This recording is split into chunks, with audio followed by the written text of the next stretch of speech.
Good morning. It's 9 o'clock. We'll call to order today's Douglas County Board of Commissioners meeting. I'd ask everybody to stand for the Pledge of Allegiance, please.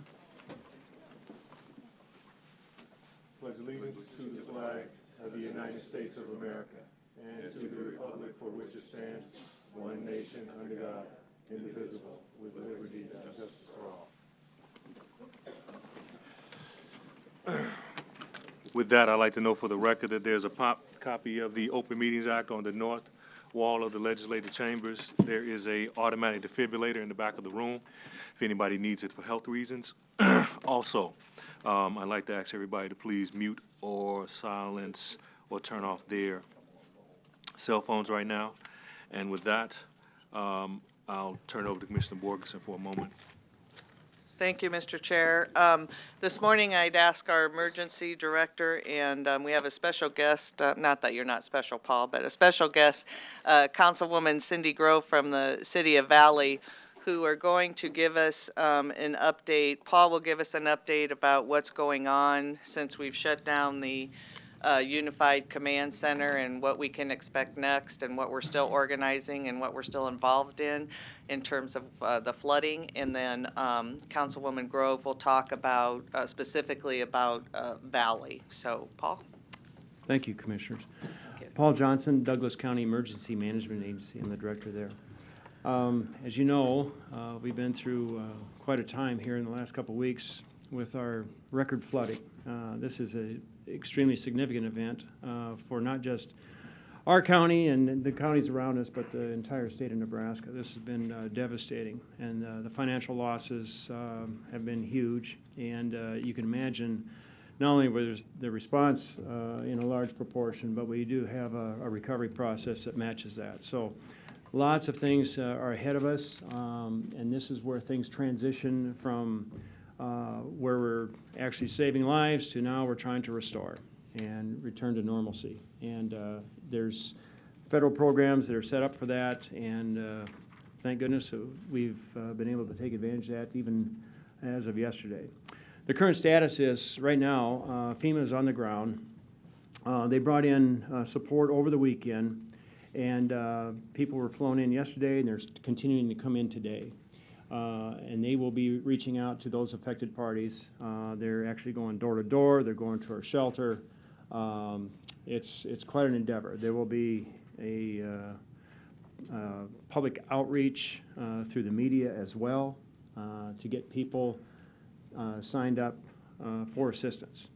And this includes small businesses and businesses of all types that have been affected, home businesses. It includes renters. It includes people that own homes. So it's quite an outreach, and it is significant in proportion. I would say this too, that today they're starting out in the city of Valley, and they will be there throughout the whole week and certainly into next. And they'll probably be on the ground for a significant period of time, and I'm not talking just days and weeks. So there will be a very strong effort to get people to register for assistance. I should mention too, I want to take this advantage that people that might be watching the program or hearing about this, what we have going on here at the county board.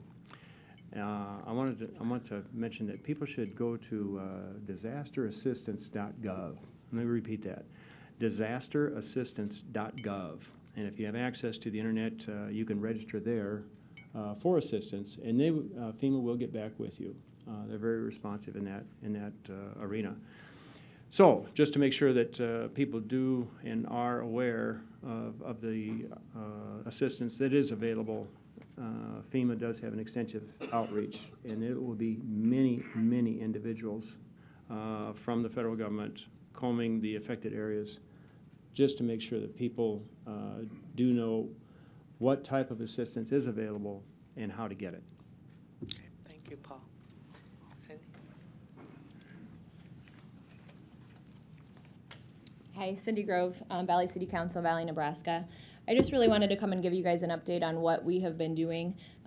We kind of had a lack of response for the Red Cross and some other agencies to start with, and we had our residents coming in on the first day that they could really get back in, some on Monday, March 18th, and then also on Tuesday, March 19th. So several of us banded together with local churches and just a couple other residents in town to really start our own kind of, it's the United Faith campus, but it's a center that we've started now that we are taking in donations by the truckload. People are coming in and shopping for supplies that they need for our residents that have lost everything. We have cleaning supplies. We now have some of the Red Cross and Salvation Army cleaning kits and hygiene kits and that type of thing. I wanted to give you some numbers, and I know that they had some handouts to provide to each of you as well, just to kind of show the numbers of people who have come in and out of our community center since we opened it last Tuesday. We did give out 145 free tetanus shots through Methodist Health Center. We have had more than 140 residents come in and just request assistance, and that's the initial assistance as far as just hauling heavy furniture out of their house if they're handicapped or elderly and can't do it themselves, and doing some of that initial cleaning. We've had over 200 volunteers average per day that are volunteering anywhere from 4 to 8 to 10 or 12 hours per day. Our campus has been open from 9 a.m. to 8 p.m. Last week, Tuesday through Friday, and then 9 to 4 over the weekend, and now this week we're going to be open 4 to 7. We also have 3 of the churches banding together, and they've been serving more than 400 people hot meals per day. We've been doing 3 meals per day up until Sunday. On Saturday alone, they served about 850 people through donations of barbecue from some of our local residents. So we have people in need out there, and we're doing the best that we can to get the people what they need and assistance. Many of them really just want to talk to somebody. And I know we did have many individuals who reached out to other agencies, whether it be Red Cross, United Way, Salvation Army. And those first few days, they just weren't getting that much response, which is why we kind of started this system and went that route. So through that, I am also the president of a nonprofit organization called the Valley Days Foundation that was started last October, really with the intent to provide funding for our annual town celebration. But in our mission statement, we also included community betterment. So also as people wanted to make financial donations and that type of thing, we thought this was a perfect way for people to donate to a 501c3 foundation already established in our town. So we've set up a separate flood relief fund. And we also have some numbers on this document as well. We've brought in around $12,000 in donations so far. And then with that money, what we're doing, we've given about $2,000 worth of gift cards to families that have been displaced to buy the supplies that they need and specific items, that type of thing. We've bought some prescriptions for people who, we have a few residents who didn't even take their purses with them when they evacuated from their homes, so they didn't have any money to buy their prescriptions and medications, so we've done a lot of that. We also right now have 7 families that we are providing temporary housing in hotels in Omaha, and we are offering up to a 7-day stay at this point in time. And then we're helping them try to look for housing after that, and we'll help with some deposits and that type of thing if it's needed. We purchased 1 mattress set. Somebody unfortunately had to go from one of the shelters in Fremont to the hospital, and when they got out of the hospital and went back out, they weren't allowed back into the shelter. So they had an apartment to go to at 8:30 last Friday night, but they didn't have any furniture or anything in it. So we got them a mattress set with an individual that was in a wheelchair, so at least they could sleep that night. And then we've also purchased several dehumidifiers and supplies like that, bigger ticket items that we are loaning out to people, and then, people can come back in and check them out once they come back in. So we're really trying to meet the needs of our community through the resources that we have, kind of while we were waiting for some of those other outside agencies to get to us. Thank you, Mr. Chair. Cindy, so you'll update on your website kind of the supply needs that you have as the donations come in, that kind of changes, or something comes up that you may need more of. So yeah, we're actually using a Facebook page, the City of Valley Facebook page, and a Facebook group called Valley Flood Relief. So we're putting our immediate needs out there. And honestly, the power of social media, we can put something out there and it's 20 minutes later it walks in the door. So we say we need muck boots, and somebody just texted me this morning, and there's a truckload of boots coming from California. So the community support and outreach on this has been amazing. I mean, there's a few of us that are coordinating it, but we wouldn't be able to do what we were doing if it wasn't for everybody in the community bringing in the donations and coming and helping. So it's been a really great community support. Well, you've done a spectacular job with organizing that, and your Thank you. leadership definitely, the city of Valley benefits from that. So Thank you. we'll stay tuned. And again, if there's more updates that you think would be beneficial for the Board of Commissioners to know, please let me know. Great. But we'll make sure we get the word out about the site. Great. Yep, that's great. And our website is listed on that paper there too. It's valleydays.net, and we have a separate page for flood relief, and then also some shirts that we created that we are selling to put that money back into our fund as well. So. Thanks. We can, but you got a couple of questions first. Commissioner Kraft. Yes, and we need to make sure everybody's reminded to document. Now with FEMA and roads and infrastructure, FEMA reimburses 75%, Yep. with the state 12.5%, and the local governing body 12.5%. But if I have a house that is damaged, and I want to emphasize I do not, if I had a house that was damaged, do I get 100%? Does anyone know? I no. This is this is a typical question, I might add. You know, what they end up doing is they assess the property. When they assess the property as the property that's been damaged by the flood. In other words, some portion of the property may not have been damaged, all right? So they do look at the property based on what is damaged regarding the property. I should also mention, too, there are several avenues of reimbursement. The individual assistance program is, it's not very simple, but I will try to scale it down. There's low interest loans that you can utilize as well, in addition to direct financial assistance. And I should mention, if you have insurance, if the property is insured, the federal government through FEMA will not. You can't double dip. In other words, if your insurance covers your property loss, then FEMA does not cover the loss. Right, I would understand that. Okay. But they do pay to make you whole, so to speak. They pay to make you whole, yes. If you properly fill out the paperwork. Well, and the site inspection that takes place, so that verifies what the loss is. Okay. Now, for both of you, there are a lot of people who are very dependent upon medication. What do we do? Let us say that someone is in need of their antidepressants, antipsychotic medicines, their heart medicines, their diabetes medicines. What do we do for them? How fast can we help them? The Red Cross has been, they reported out yesterday, as a matter of fact, at 3 o'clock, the number of types of response efforts they've had to reimburse or to replenish medications. There's quite an extensive group with that, not just in the shelters itself, but out in the community. And so that people that do, if the Red Cross is aware of it, and people have been calling the Red Cross about that, the Red Cross does make sure that medication gets to them. So people should not be afraid to say, hey, I need my such medication. No. In fact, there's many things. It's not just medication. People have lost driver's licenses. They've lost IDs. There's a whole myriad of issues associated with total loss. And so those are the things that, all the loose pieces that we're trying to put together. Now, We're doing some of that with prescriptions as well. We've had a few people come into the campus that are without a prescription and that type of thing. So we're handling those on a case-by-case basis and getting them up to the pharmacy in Valley and helping out financially if they need that as well. very good, thank you. Yep, Some of the things you need shovels still? we do.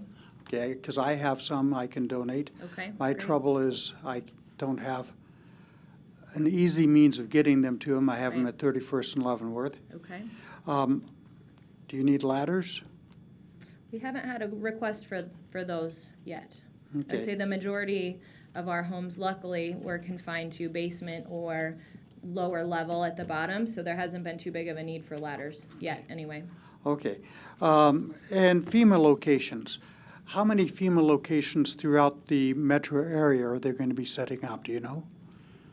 There will be a single disaster recovery center.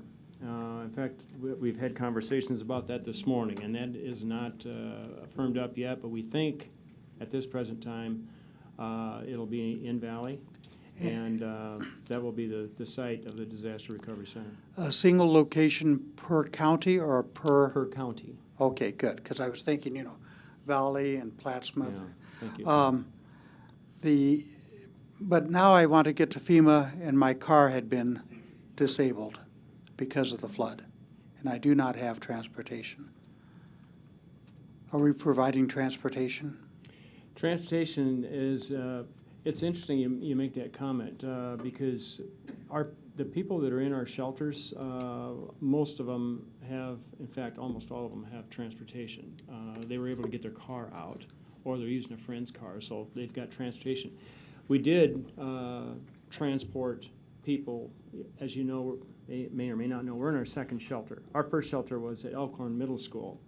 And thank you to the Elkhorn school system for providing that. That was fantastic. It was such an urgent and immediate need, and they came through wonderfully. And so we had Christ Community Church in their vans show up at the Elkhorn Middle School, and they transported the evacuees, the survivors, to the Montclair Community Center, which the city of Omaha is providing for us at the present time. So we had 16 in our bed count last night. We started out with 34. So people are going back. We do have people that are there, and the Salvation Army and the Red Cross are running that center. The Salvation Army providing all the food and the provisions there. So we're making sure people have transportation. If they have a transportation loss, we emphasize them to try to take pictures of that loss. Don't just haul it to the junkyard. Take pictures of your loss. Okay. And I want to mention one thing. Cindy's done a tremendous job here. I've been out to that center out in Valley, what she's got going out there. And it's very active, it's thriving, and she's certainly providing a community need that is needed. And I just want to thank her and her staff for And for probably doing that. 80 or more hours per week.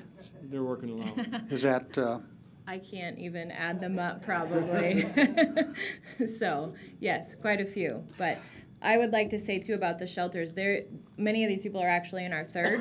We had a temporary shelter at DC West High School Friday night, March 15th. Many people that were being rescued via helicopter or a big emergency vehicle we had at the shelter. We probably had 50 to 60 individuals at the shelter and a lot of dogs.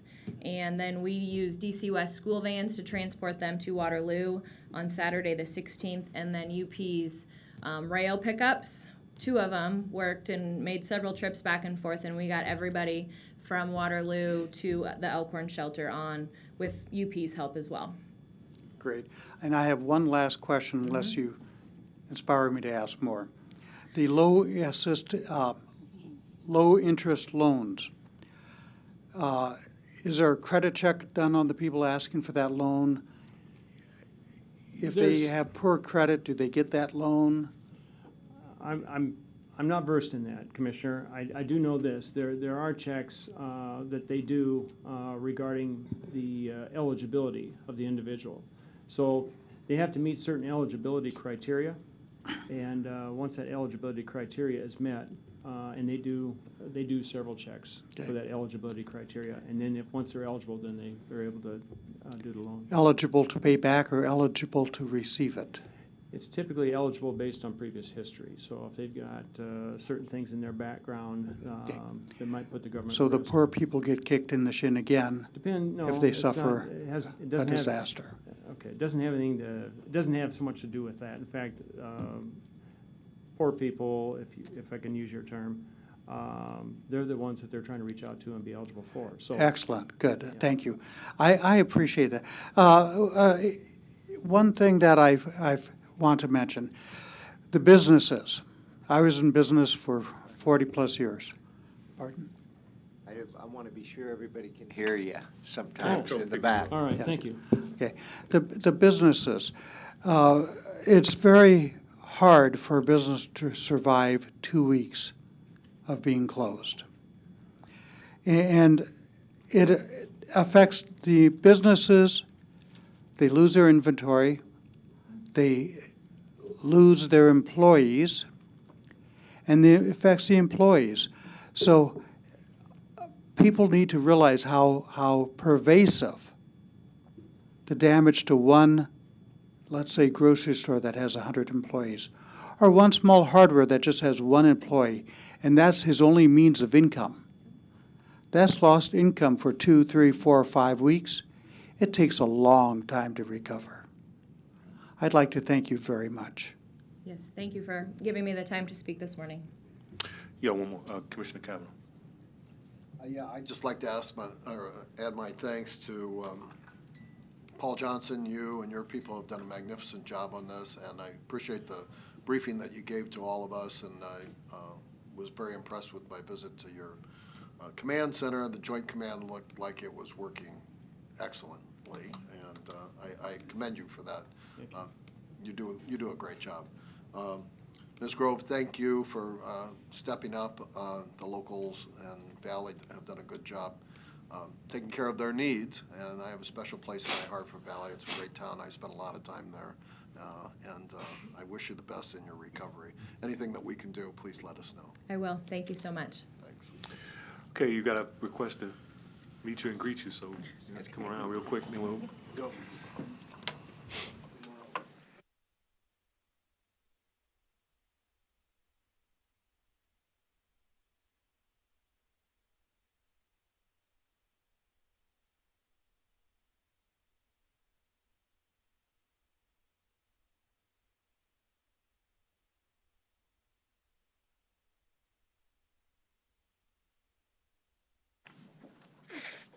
Okay.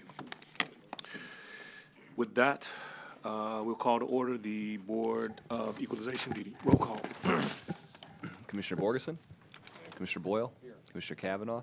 Commissioner Duda? Commissioner Kraft? Commissioner Morgan? Mr. Chair. Here.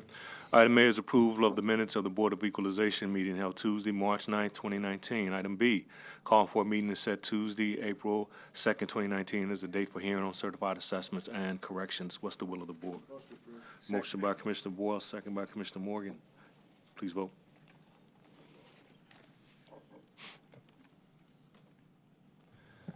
Commissioner Boyle's vote will not appear. He does vote yes, as do the rest of the commissioners. Motion passes. Item C is citizens' comments. This is an opportunity for citizens to speak on Board of Equalization-related matters not listed on today's agenda. Are there any citizens' comments at this time? Seeing none, we'll go on to the resolutions, which are D and E. Is there? A question about what's going on with the Board of Equalization. Okay. I hope that we can get some of the evaluations that they're reaching when they begin to reach them, because usually what happens, of course, is we get them Thursday afternoon, and then we have to vote on Tuesday, and we've got several thousand. And I just want to be sure, I'd like to see us get them as early as possible so we can actually look at something, and because I'm getting some requests to look at some properties that are people feel are out of whack. And we haven't gotten the resolution yet to approve the, The dates or something. yeah, so once that happens, you can Okay, put that down. Okay, I just hope it's a little bit more available than in the past, that's all. Thank you. Okay. There's two resolutions, D and E. Is there a motion to approve and adjourn? There's motion to approve items D and E and adjourn by Commissioner Kraft and seconded by Commissioner Boyle. Please vote. Yes. Motion passes 7-0. We'll now call to order the Board of Commissioners meeting. Roll call. Commissioner Borgeson? Commissioner Boyle? Commissioner Kavanaugh? Commissioner Duda? Commissioner Kraft? Commissioner Morgan? Mr. Chair. Here, item 1 is minutes and claims. Letter A, approval of the minutes of the Board of Commissioners meeting held Tuesday, March 19th, 2019. Item B, approval of claims submitted for payment and processed through Tuesday, March 26th, 2019. What's the will of the board? Motion to approve. Motion by Commissioner Boyle, second by Commissioner Duda. Please vote.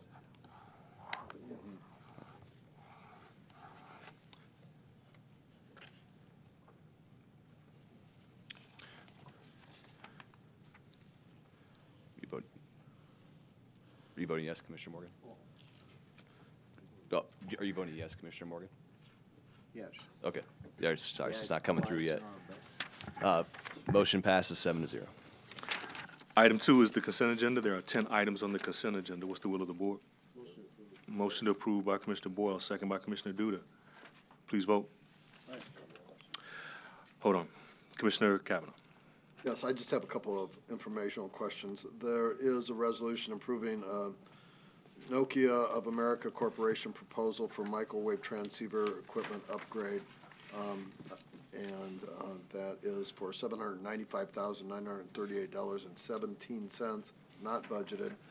I think that Mr. Sleeter is here. I thought I saw him. If he could just briefly give us a little bit of a idea of what that is for the public. Fairly substantial expenditure.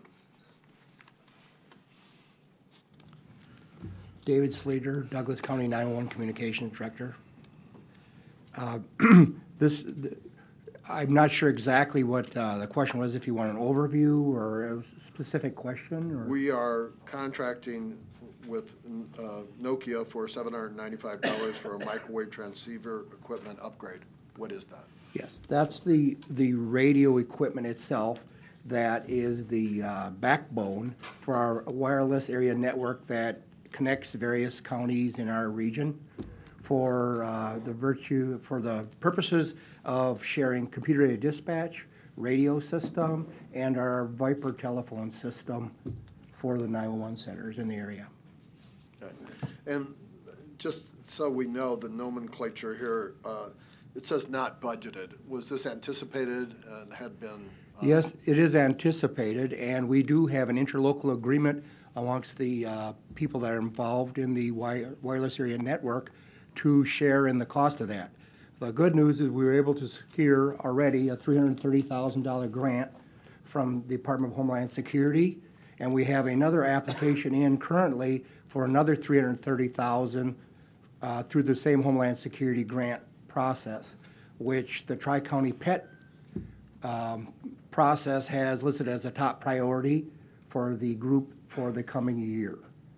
So that's where that is, and that's why it wasn't budgeted per se, because we were waiting for the grant, and we also have the interlocal agreement, which the users agree to share in those costs of the future. So if I understand you correctly, we're expending this $750,000, almost $800,000, but then we're anticipating grant income that would offset that and participation by our regional partners? Yes, and we have $330,000 now available, and that will cover the initial payment because this is a multi-year project, or a by 2 years at least project, that the grant we have now will cover us at least for the next year in the cost, and we're hoping to get that secondary grant, or at that time we could then budget for the remaining portion of the wireless project if we don't get the grant. Okay. If I understand you, then most of this $795,000 plus expenditure will be offset, hopefully, by these grants and by the participation of our regional partners? Yes, sir. Thank you. You good? Okay, thank you. There's a motion and a second. Please vote.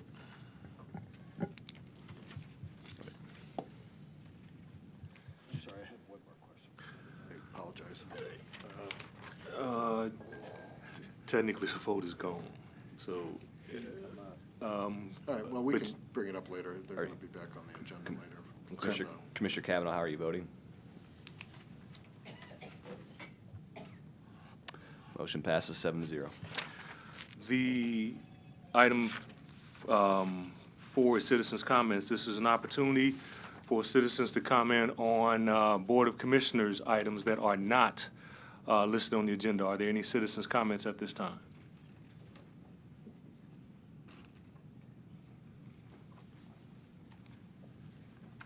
Good morning, Board of Commissioners. Morning.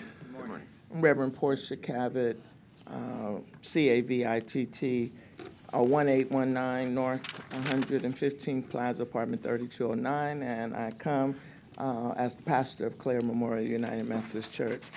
I understand that my name, as well as the meetings that I've been having to try to engage the community in a decision that you are trying to make, came up, but I want to make sure that the board understands that the community is still trying to ascertain what you are actually doing. And I realize that you're talking about buildings, and in your meeting you talked about co-locations. But the more we look at it, we see that you're really talking about the courts and attorneys.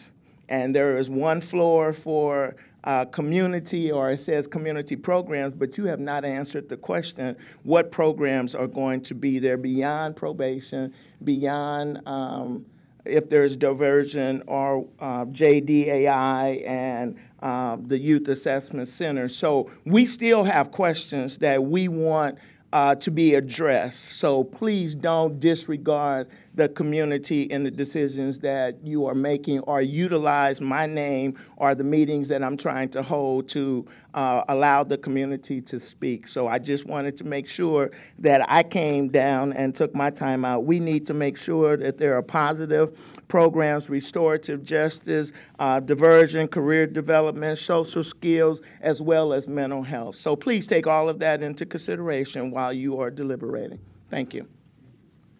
Anyone else?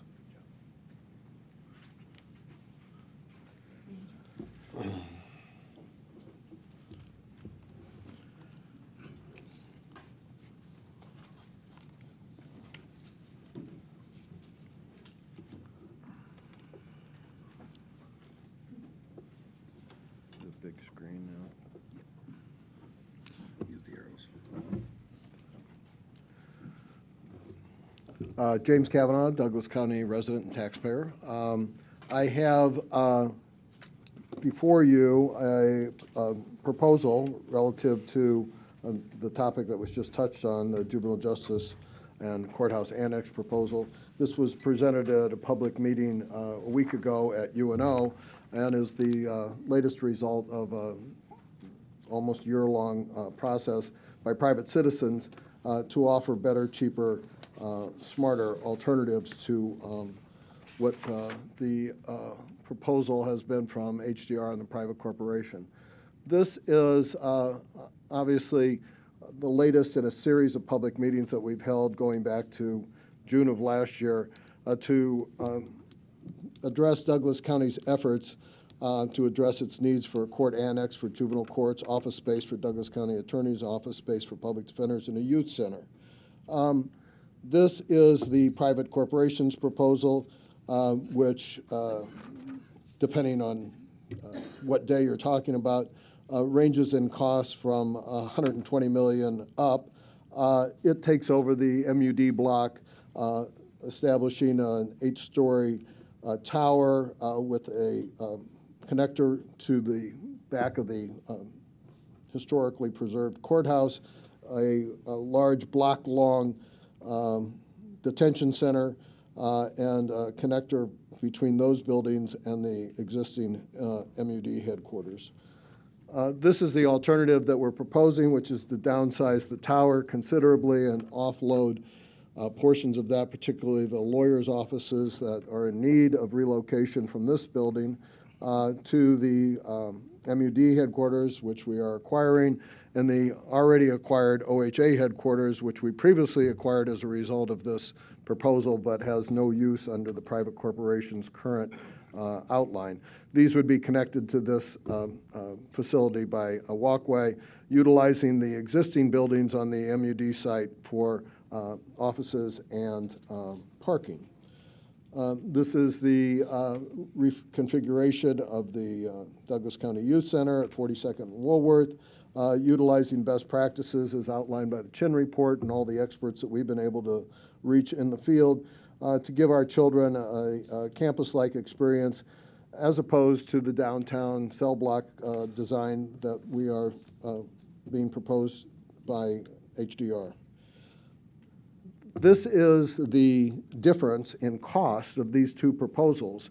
The HDR proposal involves at least $128 million expenditure all in of taxpayers' property tax money. It will involve a massive increase in property tax rates, and it does not require a vote of the people. The alternatives, as you can see, can fall into several phases. The courthouse annex could be a phase, the youth center could be a phase. The project totals, as you can see, are considerably lower, 21% lower on the courthouse annex, 38% lower on the youth center proposal, for a project total of 26% less, or over $30 million less savings to the Douglas County taxpayers. This, as we have put before, is a better, cheaper, smarter way to go. It's better for the kids.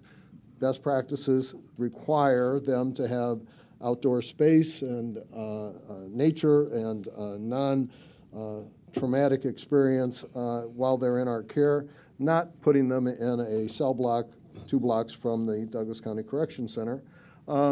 It's cheaper for the taxpayers by a considerable factor, over $33 million or 26%.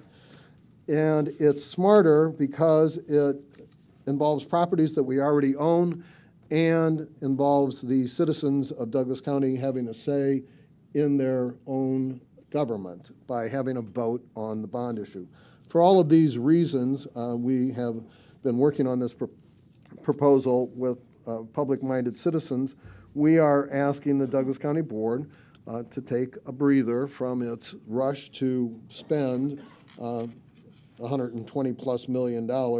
And there's a proposal that we will bring up at the appropriate time today for a resolution that Commissioner Boyle and I are proposing to allow resources to be invested in an alternative to the $120+ million property tax proposal that HDR and company are pushing. Thank you. Your time's up, Commissioner. In lieu of the over $1. Commissioner. Commissioner Kavanaugh. Thank you. Who's next? I'd be happy to answer any questions you might have. Thank you. Who's next? Luis Jimenez, 518 North 40th Street. Can I get this off the screen, please? I appreciate Kavanaugh's BCS, that he speaks often of, better, cheaper, and smarter. We, as citizens, consider those things in our own households. It'd be something good for you guys, too. I want to speak to something that is not on your agenda, and that's ethics in the county. I'm concerned because it's not just the county, and it's not just the county board, it's not just the nonprofit, it's throughout the county, so don't feel like I am targeting you guys, even though I do have concerns with your actions. The first rule of ethics, and I spoke to the board, the nonprofit board, on this, is know the facts. And that requires an individual to know the facts, but also it's the individual's responsibility to deal with others that are informed of the facts. That doesn't happen with nonprofits. Nonprofits here in the county operate as with the community. They treat the community as underlings instead of partners. And I see that with JCDC. For example, the City Council was not informed of the HDR plans on relocating juvenile detention downtown when they voted to purchase the MUD building, or to allow the purchase of the MUD block. Another thing that happened during the meeting on Thursday was that Pastor Cabot's name was brought up, and as demonstrating that the nonprofit was engaging the community, even though the vast majority of comments and people that are involved in those meetings do not support what the nonprofit is doing. They do not support what the 5 members on the county board are doing. And so that the pastor was used as a token individual. Other individuals, such as P.J. Morgan and Georgia Chola, have in the past gone or have been accused of unethical behavior, and they've suffered some consequences. We are concerned that maybe those individuals haven't learned their lessons. We're concerned that the JCDC Cannot listen to personal attacks, such grave personal attacks against a fellow commissioner. He can't be called unethical in public. It's not fair, Louise. Okay, So well, if you have something you want to refer to. I do want, okay, Mr. Morgan, I have a paper Louise. here that authorizes, I'm speaking, Mr. Louise, I'm offended Boyle. when you do that. Okay, You're well, a this is friend. my public comments, and Please I don't have. do that. Louise, look, I'm going to ask you to kind of keep it to the facts and not personal. So I am requesting that Mr. Morgan authorize the Nebraska Accountability and Disclosure Commission to release any complaint filed against me. Well, this would be his signature against me, and to release any NADC opinion related to the Juvenile Justice Center. Louise, I believe those are all public. Will you sign this, Mr. Morgan? Louise, Louise, I have had claims against me filed over the years. Those are all public. Everything's public. Okay, well, you don't sit on the nonprofit board, and that's what I'm speaking about. Mike, hold on. Louise, I'm going to ask you to keep it to the facts and try to stay out of this I'm execution trying to order. get facts. I want to see what complaints have been filed. Okay, well, So, keep going. can I give this to Mr. You're on Morgan the for clock. his signature? No, you're Okay, fine. well, I will wait for an appropriate time, Mr. Morgan, for you to sign this, so we can get the facts. And I've given a copy to the clerk. See, I got less than a minute. So that's basically my comments. Slow down, commissioners. Slow down on this, because what we're saying is if you can help the experience for later, 50 years into the future, now, let's do that. Let's help the experience now. So let's take the time, listen to the community, the nonprofit, JCDC, Burlington Capital, HDR. They're interested in having a cell block in their portfolio, that they build a cell block in their portfolio so they can go on and build other infrastructures of that nature. That's the money game that they're playing. Thank you. Anyone else?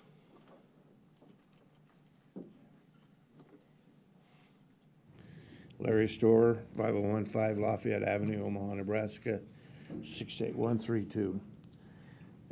Maybe try a little bit different again today. I want to talk about logic and common sense. As I read the rules for debate on the front page, and then I read the rules for citizens' comments, I have to question, well, excuse me, Mr. Kavanaugh came to the microphone to talk about something that I think's on the agenda under committee discussion later on in this meeting. I guess I misunderstand something, because under the rules, I know he's a citizen also, but under the rules, he shouldn't have brought that to the microphone under this citizens' comment period. Wait, Jim. Jim, you cannot, Jim. Yes, you're a citizen too, yes. Look, hold on, stop. Look, adhere, respect the process. You're not supposed to be commenting. I'll change the subject. You are not I'll supposed change to. the subject. Excuse me. Stop. I'm not done. My green light's still on. I'll change the subject. He's not objected to, but anytime that I Hey, have. I'm trying wanted to, amend no, to stop, correctly man. Jim, Will you respect referring to the me, process? My Or do you subject want is me to county be? governance. It's a whim. but Okay, I'm done. You have two different Continue. standards. It's not done. My topic is county governance. I'm only pointing out that please change your rules so that people can understand the logic. Okay. Another item of common sense. These two magazines are a hell of a lot more definitive on these topics of the Juvenile Justice Center and disparity in our public schools than the World Herald or any of these meetings. I find that a shame, that we have to get detailed information from these. But I want to point out this, first of all, this topic of disparity, this very informative and thorough article is about what? Omaha Public Schools. Isn't that a different governing body than this? If all of these problems are because kids in school, because of their race or whatever, are disproportionately expelled and detained at the Douglas County, doesn't it start with the school system? That's Omaha Public School. That's a different body, and they tax me for that. So these issues ought to be more explored and solved at the first local level, which is the Omaha Public School Board. So why are we doing this? Why are we having this argument? Why are we spending all this money for programs at the juvie center? They ought to be done at the schools. The other article is the high price of juvenile justice. Well, yes, they're detainees. But now we want to put psychologists in the schools and various other places to indicate that maybe somebody out there or in the hallways has a mental problem. We ought to detain them and assess them. I don't think we want to go there. My experience with the public school system over the years of my grandson's problems is that the school boards and special education people are going to fight tooth and nail to keep from spending money to solve problems. Maybe that's why there's so many youth in the detention center, because they don't want to spend their money. And I know school districts fight each other because they want to put the burden of the expense for special ed or whatever onto the other district or whoever else will pay it, such as the Douglas County Board. These don't talk about the other schools in Douglas County. These talk about Omaha. So I think the relevance of your topic today ought to be wiped off the books and sent back to where it belongs at Omaha Public Schools. Let them decide what to build and where to build it for the juvenile. The rest of it, yes, you need to do. But for the youth that are detained because they were suspended because of race, that ought to be solved at the local level, which is below this board. Thank you. So let me state, I guess now since people want to challenge, now I need to run the meeting strictly. So when you comment from the public, I'm gonna ask you to stick to strict time, please. When you up here, I'll reiterate, your peers, I don't have a hard stick, but I'm gonna ask you to respect the line. Because now I realize if I give leeway, then nobody wants to honor it. So everybody's on the strict code now. Sir. And from the crowd, I'm gonna ask you to keep it down to some degree. Now, I don't want to have to call the sheriff. I really don't. On anybody in the crowd or up here. Proceed. Gentlemen of the board. My name is Dr. Ed Walsh, and I, along with my spouse and colleague, Dr. Joanne McGee, live at 301 South 54th Street here in Omaha. I'm the past director of the Developmental Auditory Physiology Lab at the Boys Town National Research Hospital, and Joanne and I are currently affiliated with the University of Minnesota. Joanne and I are here this morning as neuroscientists who are gravely concerned about the most vulnerable citizens of Douglas County, the disenfranchised and the traumatized youth that are served at the Douglas County Juvenile Detention Center. And quite frankly, we're here to urge you to endorse the plan that is advanced by Commissioners Boyle and Kavanaugh to renovate the existing facility at the 42nd and Woolworth Streets, we're here to urge you to abandon the plan for the construction of a new facility in the congested urban region that was originally proposed. So the question is why we're here, and it's pretty straightforward, because recent discoveries in the area of molecular biology have revealed that bricks and mortars actually do matter, that our environment actually does matter. What we eat, where we live, and who we interact with can literally affect our heritable biology. So our surroundings can literally activate genes that shape the development of our brains, that shape our personalities, and also influence our capacities to respond to and to recover from traumatic life experiences like those facing many of the youngsters who are passing through the juvenile center here in Douglas County. While I'm not wanting to overly dramatize this message, it is that simple. This is settled science. Modern-day biology tells us that molecular agents that literally link our surroundings to our DNA determine who we are. These agents, which are known in the scientific community as epigenetic factors, can theoretically help or harm the youth that we serve here in Douglas County. So I would urge you to seriously consider the scientifically settled concept, this concept, when thinking about the choices that are going to be made here today.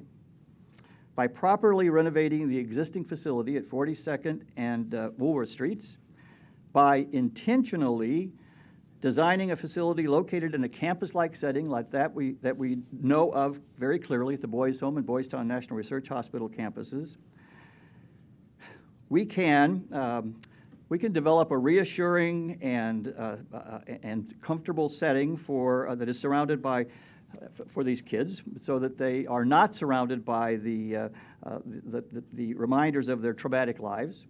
We can create an environment in which prepared comments can sometimes bite me, I suppose. We can create an environment in which those environmentally induced epigenetic factors can place our troubled youth on a path toward responsible citizenship, a path toward a meaningful and satisfying life. These factors can be unleashed if we make the right choices with regard to where and how we develop this Ruth Center, and I would urge you to really pay serious attention to and consider Commissioner Kavanaugh and Boyle's suggestions here. Thank you very much. I'd be happy to answer any questions if you have them. No questions. Thank you. Thank you very much. Appreciate it. Anyone else?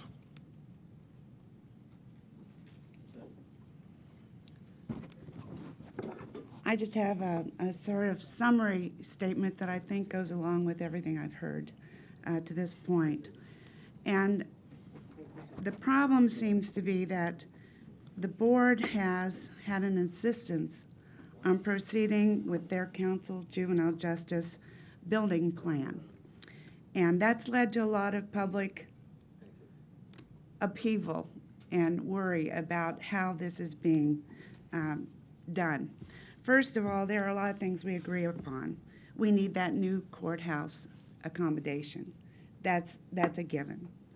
We need new policies, procedures, and conditions for juvenile delinquents and detention, and how we can address this problem properly. And the Chen study was clearly stated that those things had not been done. Now I look at the Operation Youth Success and Juvenile Justice System, or Juvenile Justice League, as addressing those things in ways that should have been done prior to these decisions. So the whole thing is that the decisions were made before the policies, procedures, and the things that we know are best practices had actually been addressed in a way that was definitive, that we could support, and that we could get behind. Because the given thing is, the big idea is that we all want to maximize this opportunity that we have right now to achieve the best juvenile justice system we possibly can in Douglas County. That's the whole goal. Every one of us in this room, I'm sure, wants a system that works. And to do something preemptively or before it has actually been something that there's been buy-in from the community and we understand is actually in the best interest of kids. Until we do that, bricks and mortar, as we just heard, are not the solution. It is putting our heads together on how do we achieve this without it being based on assumptions and hope. Because right now, that's all that I have seen, and if there's more to be seen, I think it would be really nice to be transparent and have that available to all of us. Thanks. Anyone else?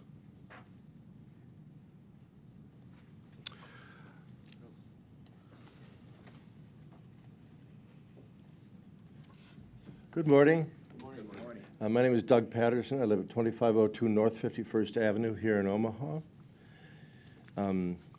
White supremacy is baked in the United States. It's baked in from the day that Columbus landed. It's baked into the basic grounding of the United States. White supremacy dominates this culture as much as anything else, and perhaps it is the foundation. What troubles me is that we are here, mainly white people, talking about a way to incarcerate black people. That's what we're doing. That's what we're reduced to.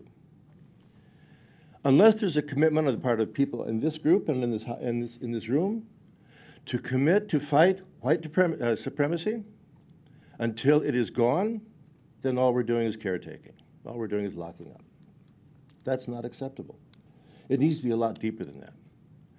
99 and a half years ago this week, that courthouse became a symbol of how baked in white supremacy is. 1919, Willie Brown was slaughtered outside this courthouse.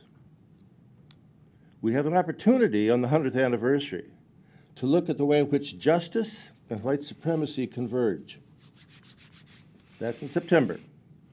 I would hope that this group would be able to use that opportunity to point to the fact how Omaha remains complicit in the oppression of people of color, in the oppression of black people, the segregation, the rigid segregation that has happened again. And unless we commit to those deeper values, then we're back to just good old baked in white supremacy. I'd be glad to answer any of your questions. Thank you. Anyone else?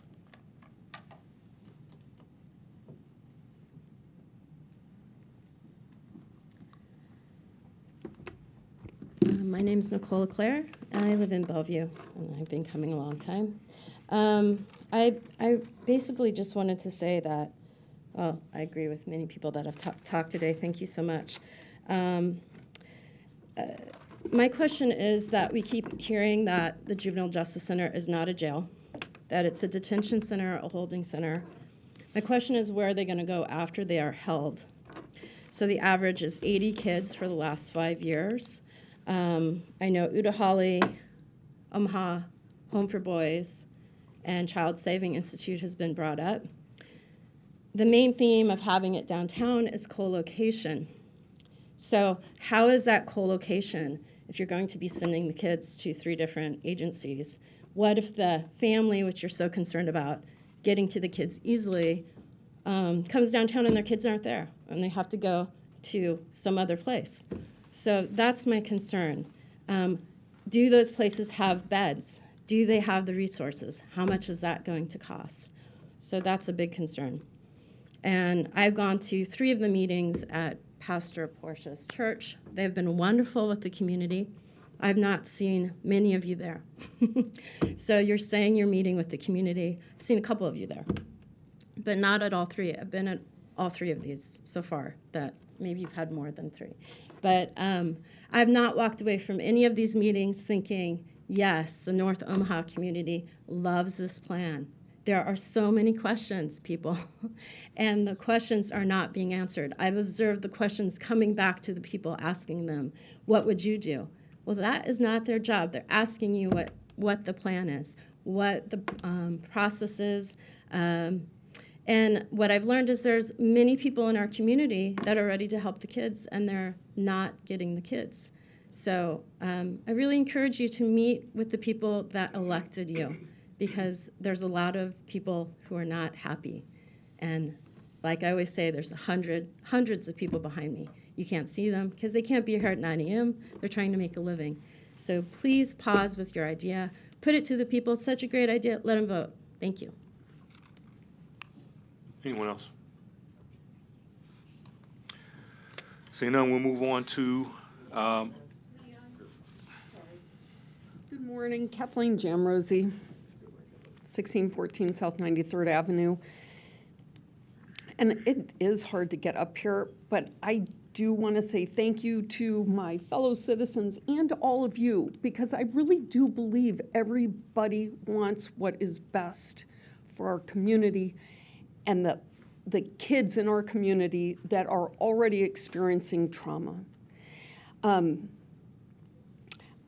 This has been very eye-opening to me to get to hear folks from Dr. Walsh who can talk about things at a molecular level, to reading on my own time, reading about best practices and the trauma the very first time that door slams on a kid and how it changes the course of their life. And oftentimes getting kicked out of school is the first step towards a road that they can't easily get off of. So thank you for bringing that up. So you all may know or may not know that my business is right across the street from where the proposed courtroom annex will be. And we need that. I understand that. I will tolerate 2, and now I'm hearing maybe 3 years of a construction zone that I have an opportunity next year to sign another 5-year lease that would, I have my younger generation of family, nieces, nephews, folks that work for me that want this to be their lifetime job. I may not sign a lease next year, because I don't know that a fine dining establishment will survive in a construction zone. But that, that is how it goes. I've had some great years in that neighborhood. I believe good things are going to happen there if we do not glorify youth incarceration with a shiny new building. I worked at Boys Town. I worked with kids that by any estimation were violent offenders. I lived with boys, 18-age boys that had all kinds of history, and we never shackled those guys. We didn't lock them up. We lived with them. We worked with them. We loved them. They are still part of my life. So I think this is our opportunity to talk about bigger and better things for our community. And I know you all want what's best. This is a time, because of the contention, that we get to have these conversations where more people are weighing in on what is a visionary path for all of us to take with our most vulnerable people in our community. That a chain is only as strong as its weakest link. And I've seen kids go from being written off as hopeless to graduating from high school, graduating from college. I have a guy that lived in my house in Boys Town who everybody had written him off. He still works for me, but he's been a teacher at North High School for 12, 14 years, is involved in his community, does all kinds of good volunteer work. He's got 2 sons of his own that he's raising. And so I would just say, let's pause, talk about how we move forward, and really reach for what is best in all of us. Thank you so much. Have a good day. Yep.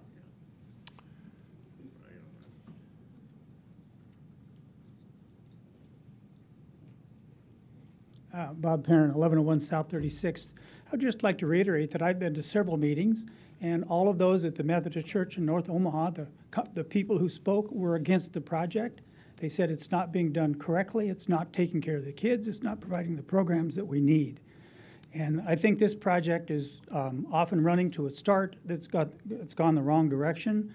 We're not making adequate use of our downtown land. We're not funding it correctly. We're not taking care of the kids like we think we are. It's time to step back, take a look at these things, and consider the citizen input and what the community really wants, and do the right thing for all of these levels. And right now, we're on the wrong path. So to try and approve getting any money or not looking at other programs is the wrong system. Thanks. Anyone else? Thank you. We'll move on to item 6. Item 5 under presentations is going to be delayed. Item 6 is the public hearing. Item A is Class 1-122974, license for beer, wine, and distilled spirits on sale only for Sakoon LLC, doing business at Sakoon The Spa, 1529 South 203rd Street, Omaha, Nebraska. We'll now open the public meeting for this item. Is there anybody who wants to comment on the public hearing on this item? Anybody wants to comment on this item, public hearing? Seeing none, we will close the public hearing. What's the will of the board? Motion by Commissioner Boyle, second by Commissioner Morgan. Please vote.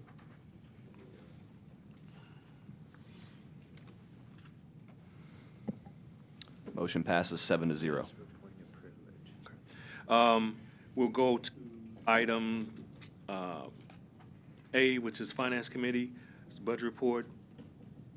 I was going to ask for Mr. a Moore. point of privilege, if I could. Let me get this. So, when you serve in public office, you listen. And this morning, the comment, that all of you heard was that there's been some act that I've committed unethically. And I'd just like to, because that is a very personal attack, and you work a long time to have your ethics and your reputation. I'm going to ask either Therese or Patrick, Diane Carlson, to comment, but I, have made sure that any complaint, and anyone can make a complaint or sue you or do whatever they want. The Accountability and Disclosure Committee sent a registered letter in the last few weeks after they reviewed those complaints for some months, and I'll let whoever of our people from the county attorney or Diane Carlson, the attorney in our office, comment, but we received a letter that there was not any conflict of interest. And I made certain that if I was asked any questions, that I'd be glad to go to Lincoln or answer those. I mean, I'm very appreciative of the privilege of serving in public office and to try to always do the right thing. But when somebody can say whatever they want, and I respect that, calling myself unethical is very hurtful and harmful. And I want to be certain everyone here understands what resulted in that question. So if you could, one of you, if you'd respond to what we received. Sure. Teresa. Teresa York, County Attorney's Office. So there was a complaint filed with the Nebraska Political Accountability and Disclosure Commission. That commission recently issued a letter to Commissioner Morgan. That letter basically said that the complaint had failed to state a reasonable basis for any further investigation, and it dismissed that complaint. So, and I have made the decision, I talked to our chairperson, Mr. Commissioner Rogers, about this, and I did not want to leave the 501c3 committee that raises funds from the outside. We have more than $5 million committed to that 501c3 that's been used in our state. I did not want to get off of that committee till the accountability and disclosure came through.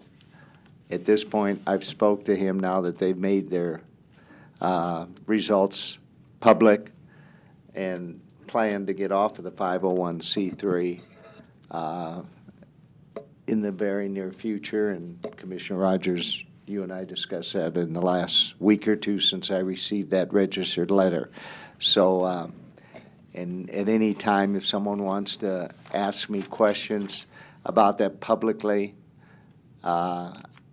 people have my cell phone number, they know where I office, and I'm available to answer.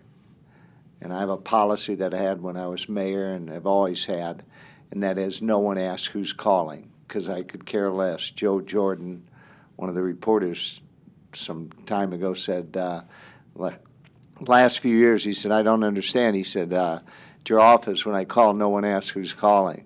I said, it's because I don't care who's calling. I'm just glad the phone rings. So that's my policy, and I'll continue that always, to talk to anyone, anytime, and do my best to answer their question. But it is hurtful to listen, and again, and I stand to be corrected by our chairperson, who I appreciate serving as chairman. When people come up and comment during that time of an item not on the agenda, we have been requested by the county attorney's office not to comment. And that's why you sit here and take whatever someone wants to say. So I'm sorry for taking so long. No, you're fine, but I'm gonna cut it there because this is gonna take us somewhere. I wanted to give the man a chance to defend himself and try to stay within the order of it. And, you know, because I have some stuff I can say myself. But I'm gonna just cut it there and go to the next item. So if you want to say something, I ask you to use your time when the topic comes up, because I'm just as on another level with that as you all are. So, yes, sir. I want to point of personal privilege. I was going to be silent, but the way this rule is construed. Okay, Mike, hold on. The way you want to talk on the rule? No, wait a minute. No, I'm asking you to respect where I'm going with this. If you want to slip this in another time, the only reason you want to talk about the rule, I wanted to give the man time to defend himself from an accusation. I'm going to move on this, and I'm going to actually respect that. It was a brief mention of it, because I'm going to speak to his character. Mike, the rule prevents us from speaking to his character when these comments were made. It's a rule that's very stifling, and it's really ridiculous. It makes us look like real fools sitting here saying nothing when people say things at the podium. That is not what we should be doing with citizens. We should have a give and take conversation and be able to talk about things, to thank them for their comments or to say that's not quite right or whatever. But what happened this morning is really, really very bad.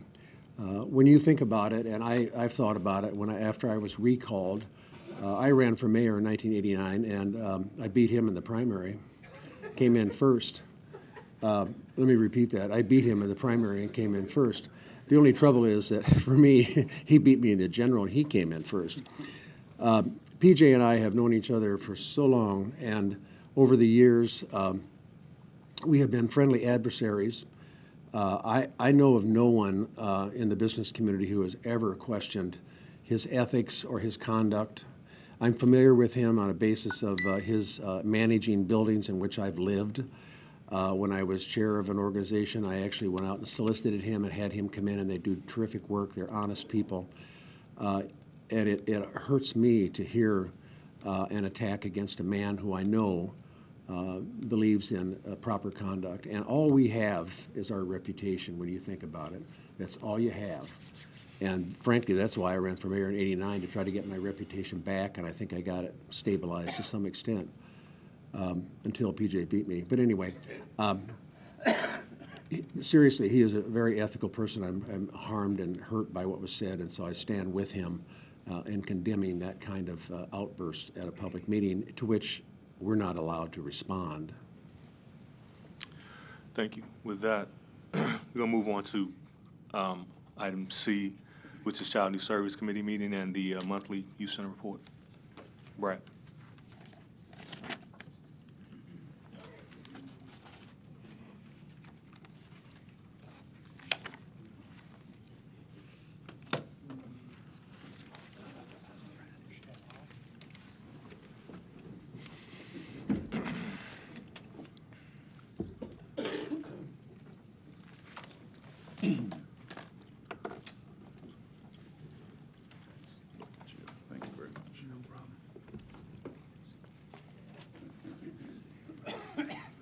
wrong one.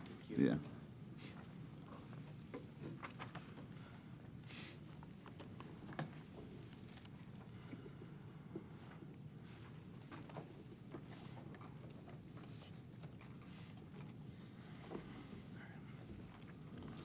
Good morning, Commissioners. I'm Brad Alexander. I'm the superintendent of the Douglas County Youth Center, and got Mark and Greg here, and we're here to present our monthly report for you all. So I'm going to go through this. There's going to be a point where we're going to talk about some parent meetings that are coming up, and I'll turn it over to Mark to make you aware of what's going on in that regard. And then Greg's got some, I think, some exciting information about some information. Oh, better get going, huh? Okay. I'm fine with that. So let's get started. We'll start on slide number 3, please.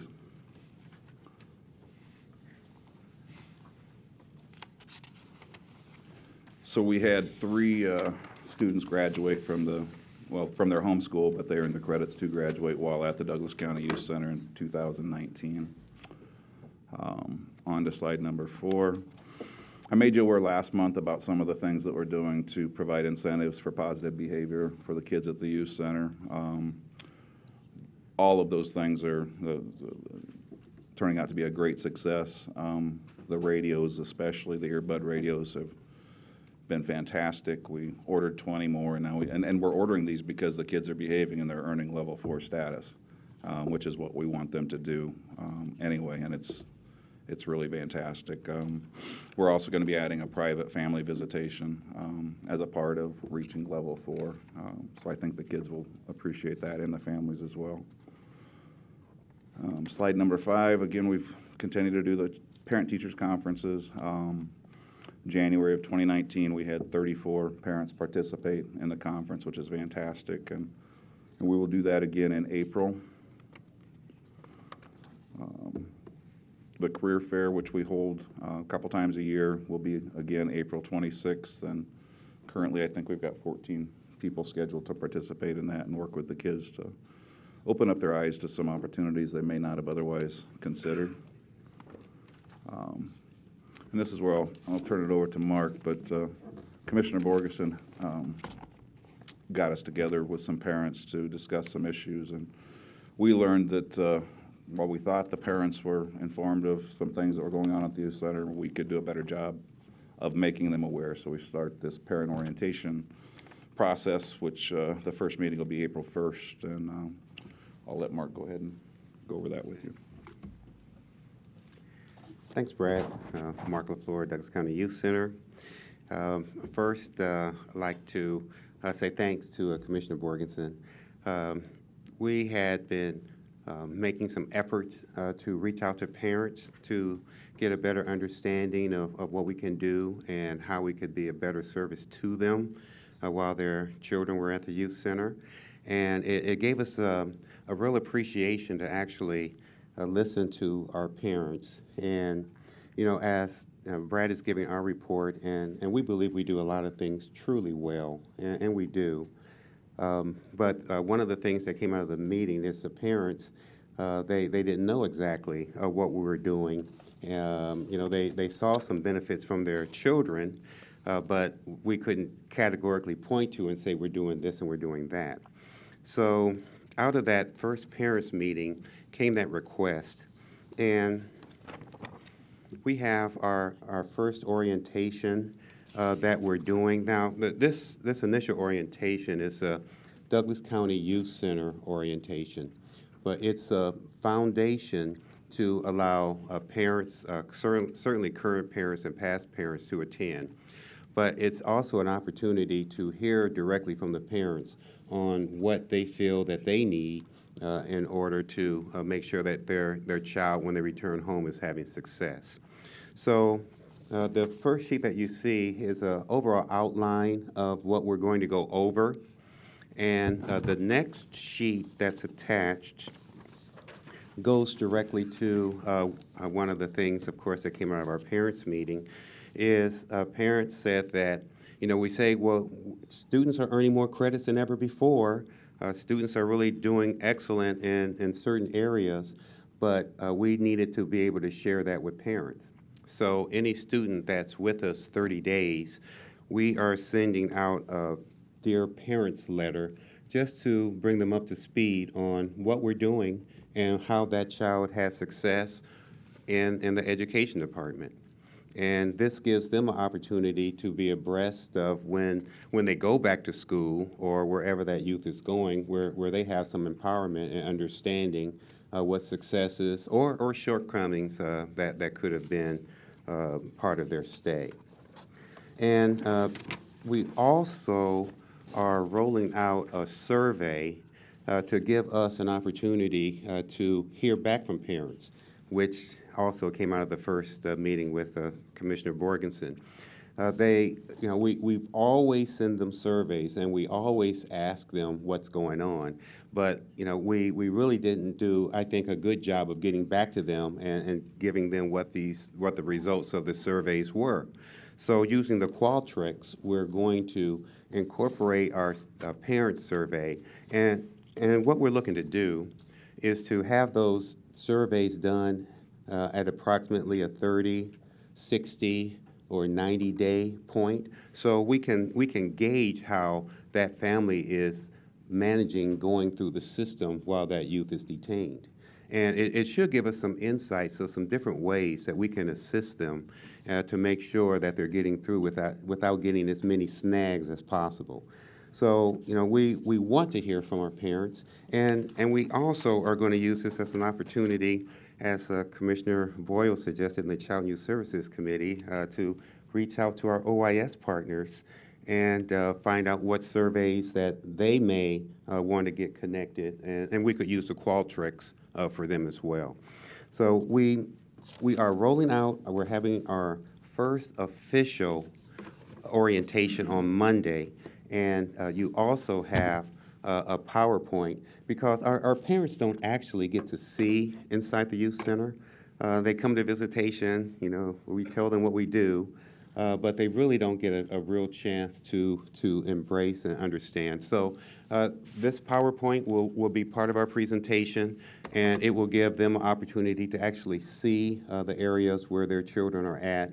And we're just embracing the opportunity to let them know what we do. And believe me, this is just the tip of the iceberg. There are still many, many other programs that are happening, but we wanted to clear this education hurdle to make sure that parents felt empowered to understand what successes their child has while they were with us. And we're pleased to be going down this way. The sheet, is the time of that meeting on April 1st? Yes, that meeting is at 11:30 and at Douglas County Youth Center on April 1st. Okay, And I'll be there for sure. We'll send you a flyer with the date and That'd be time great. on it. Yes. For all of you. Thank Would you. be so kind. Can I go fast? Would you send me this second via email? I'm sharing the information you give us and have been for a very long time with a friend of mine at Harvard who has been researching a lot on youth detention and youth problems. And I've been we've communicated over this past year. Yeah, oh, you have, okay. Oh, yes. Okay, good. But please send him this. Yes, sir. Okay? Yes, sir. You got a question or you making a point?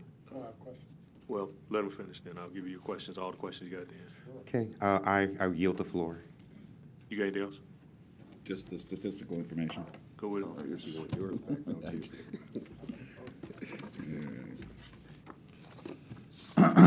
And I'll be quick. Take your time. All right, thank you. So we'll move on to slide number 9, please. So now we're on to the data and statistics. So far, after 2 months in 2019, we're averaging 84 youth. We had 77 ADP in January, 90 in February. Our average length of stay, 20 days, but again, that's an overall number that we adjusted, but we continue to track the number how we had historically tracked that statistic, and that being just those youth that are there over 24 days, and we still are keeping that so that we have the trend line. excuse me, the 984 is a forecasted number for admissions based, again, just on a couple of months in 2019. On to slide 13, please.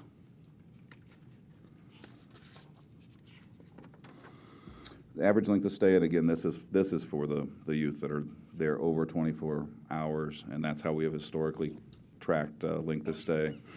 So after the first couple of months in 2019, for that statistic, it's 39 days, which is down somewhat from 2018, and fairly similar to what we saw in 2016. Slide number 24. This is the average length of stay for the youth there over 24 hours, broken down by those that are not on probation, those that are on probation in adult court, and then the overall number brings all of those populations together. So you can see that, for those not on probation, 36 days in January, 44 in February. The kids on probation, 23 in January, 42 in February, and then the overall numbers, 35 and 43 respectively. And then you can see how that compares with the average on the right. And that's a rolling average. So January, February on this chart here is for 2019. And then March would be March of 2018, which will get updated when I present to you in April. And we'll just continue to roll. So we'll always have a 12-month picture of what's going on there. And this is the average length of stay for those youth that are with us less than 24 hours. Then on those that are not on probation, that's the number of kids, that's not the number of hours. So in January, those that are not on probation, there was 24 in January, 17 in February, and that compares to the 12-month, again, rolling average of 22 kids over the previous 12-month period. And so the average length of stay in hours overall for both January and February is 5 hours, and that compares to 3.7 hours for the previous 12 months. So adjudicated, pre-adjudicated, those would be the kids that are in juvenile court. 450, 474, again, those are forecasted numbers just based on the 2 months that we've had so far in 2019. So that would be 46% adjudicated, 48% pre-adjudicated, and the remainder are in adult court. Slide number 18, please. And classification of admissions. Sometimes I think I should remove the line where it says status, but I still get asked how many status offenders do we have at the youth center, and I keep telling them none. We haven't since 2013, so I'll keep that up there, I suppose, until I don't have that question asked of me. So yeah, 924 delinquents, so the vast majority are in juvenile court. But again, that's just a 2-month snapshot that we're trying to project out over the course of 12 months. So that can certainly change going forward. Slide number 22, please.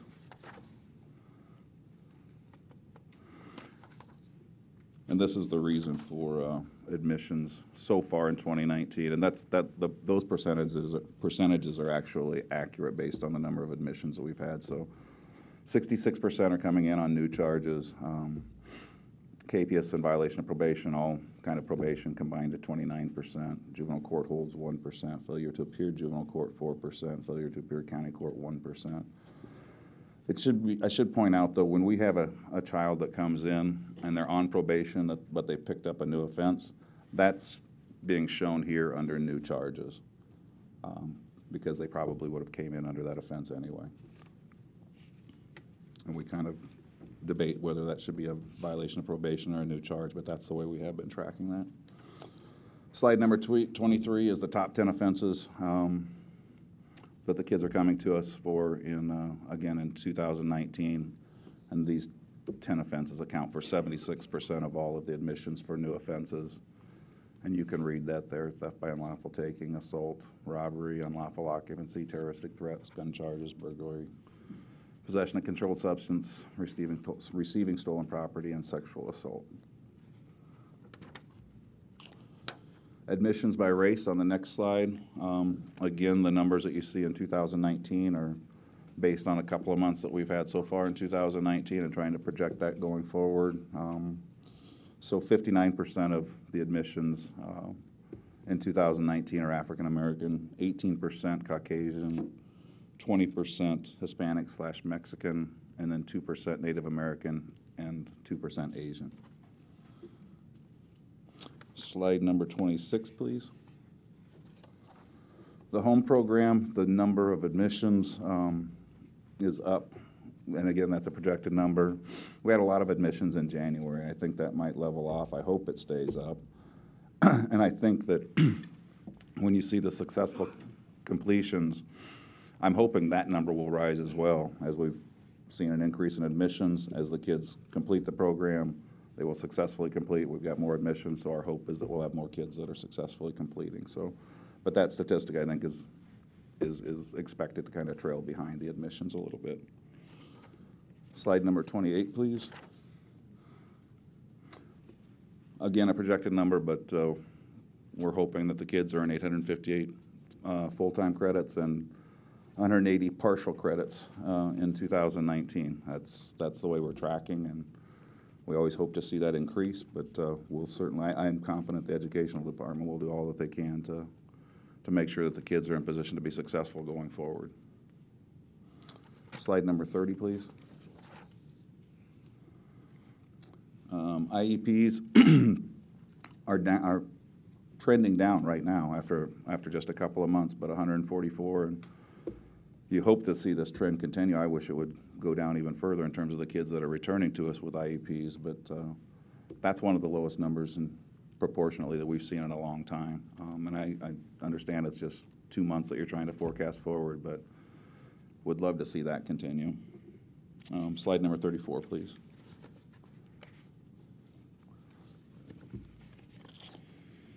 Uh, 936, again projecting out, 936 pediatrician visits, 2,034 mental health visits, and nurses sick call, 3,786 in 2019. Slide number 36.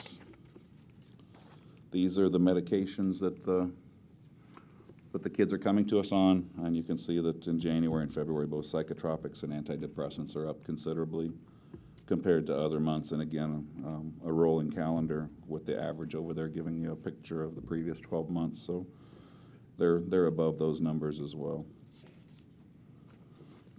And then slide number 37, these are the kind of diagnoses. And these are actual kids. These aren't one kid has 2 or 3 diagnoses. These are actual kids. So you have 43 in January, you have 50 in February, and that accounts to, in each month, as it turns out, 56% of our average daily population in each of those months. And then we looked at the number of kids that are coming to us on a psychotropic medication, and we found that we always said that it was about a third, and it's up a little bit. It was the kids that are coming to us with psychotropic meds are 35% in January and 37% in February. STDs, obviously we continue to test, so projecting that out. Again, the number for those testing positive, the goal is 0, but we're comparing to other years, we're looking pretty good. The kids are 708 was what we're going to test this year, forecasting it forward, and 48 of those may be positive, so that's about 7% of those tested. And that is my presentation, so if you'll allow Greg a few minutes.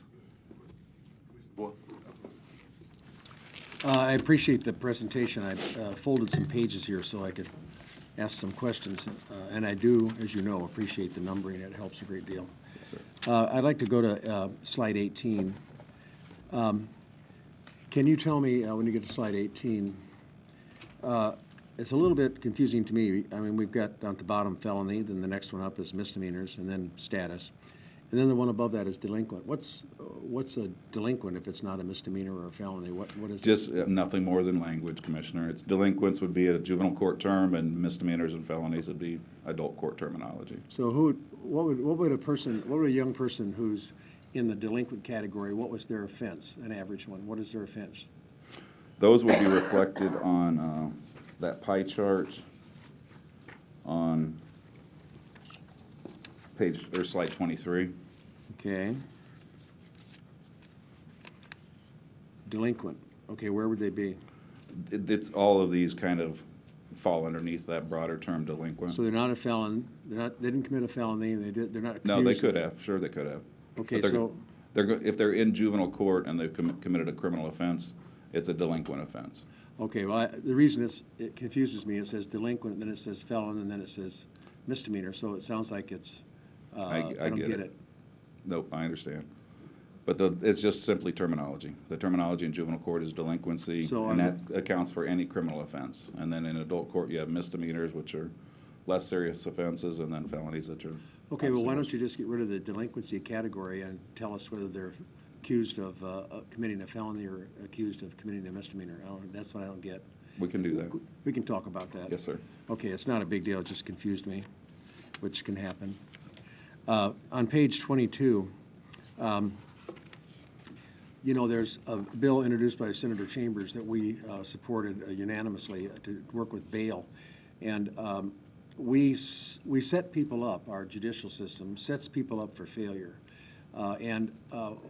You know, we have young people, for example, and adults as well, but let's talk about the young people here. Here we have a capias that was issued for someone not showing up for a court appearance or something. And the odds of that happening are really, I think, high with a young person who we don't know what's going on in their home, if it's stable or not.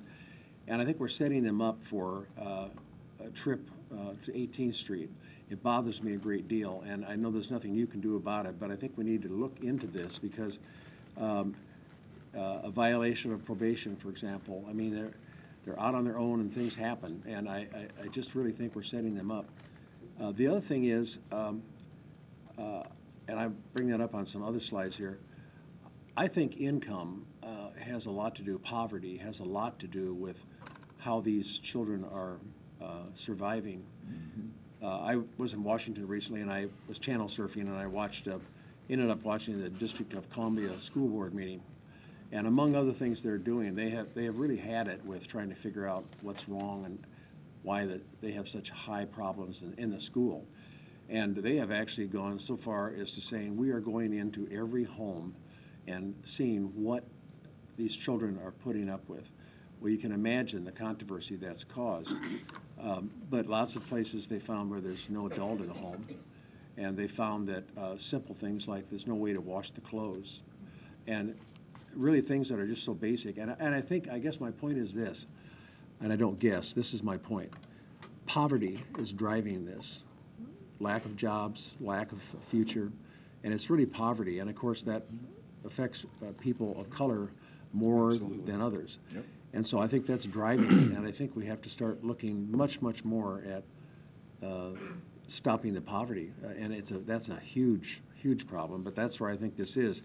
But I'm real concerned about on slide 22 that these capias and violation of probation are they're time bombs, because a child that comes into court and then is told, okay, show up on this date, you know, how do they get notified? I don't know. But even if they do, I mean, how do they get there? I mean, the whole thing is just, it's waiting for failure. We are going to fail you. That's what this, and it's not intentional. I understand. But it's the system. And it's a very unfair system. The same thing goes with slide 24.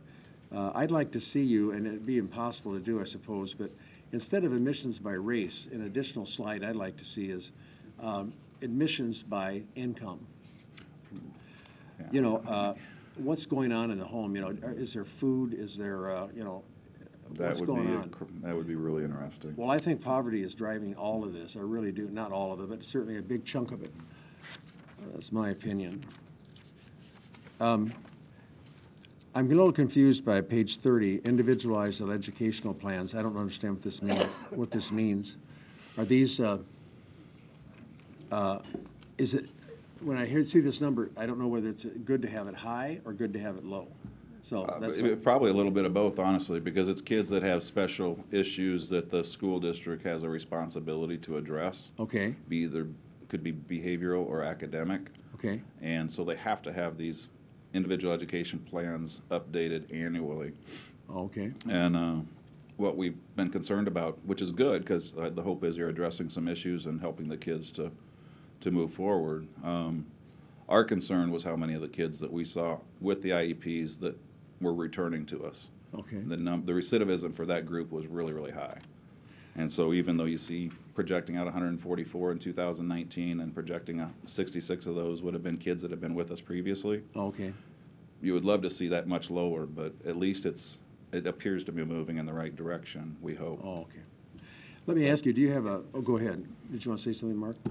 I wanted to ask, and Mary Ann Borgeson knows this off the top of her head, but the school that's operated over near Little Italy. Alpha. What's it called? Alpha. Alpha, yeah. Do you have any relationship with the Alpha school? No. We have students that Have been there, yeah. Okay. Right. Now, who runs the Alpha school? Is that one of the regions or somebody? Yeah, it's under Region 6. Okay. And we probably need to talk about that sometime, too. I don't know. I mean, that's just a whole nother story. 36, I'm curious on youths on medications. Do you know who's they come into our facility on these drugs? Who's prescribing them, and how's all that? How are these kids being prescribed psychotropics, and by whom? I mean, I'm sure it's doctors, but It is, and it's their, the physicians that were working with them prior to them coming to the youth center.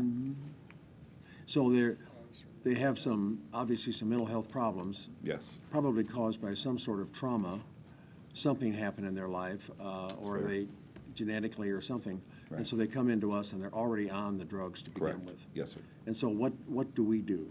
Do we keep them on the drugs? It's provide continuity of care, so you continue to work with their physicians.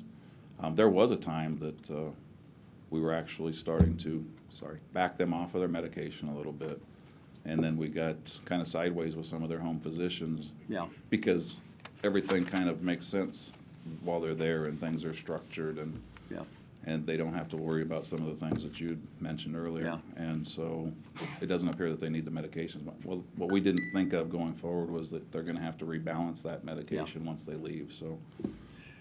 And then again on page 37, the psychiatric diagnosis, I think all of this to me is driven by income. I mean, I think the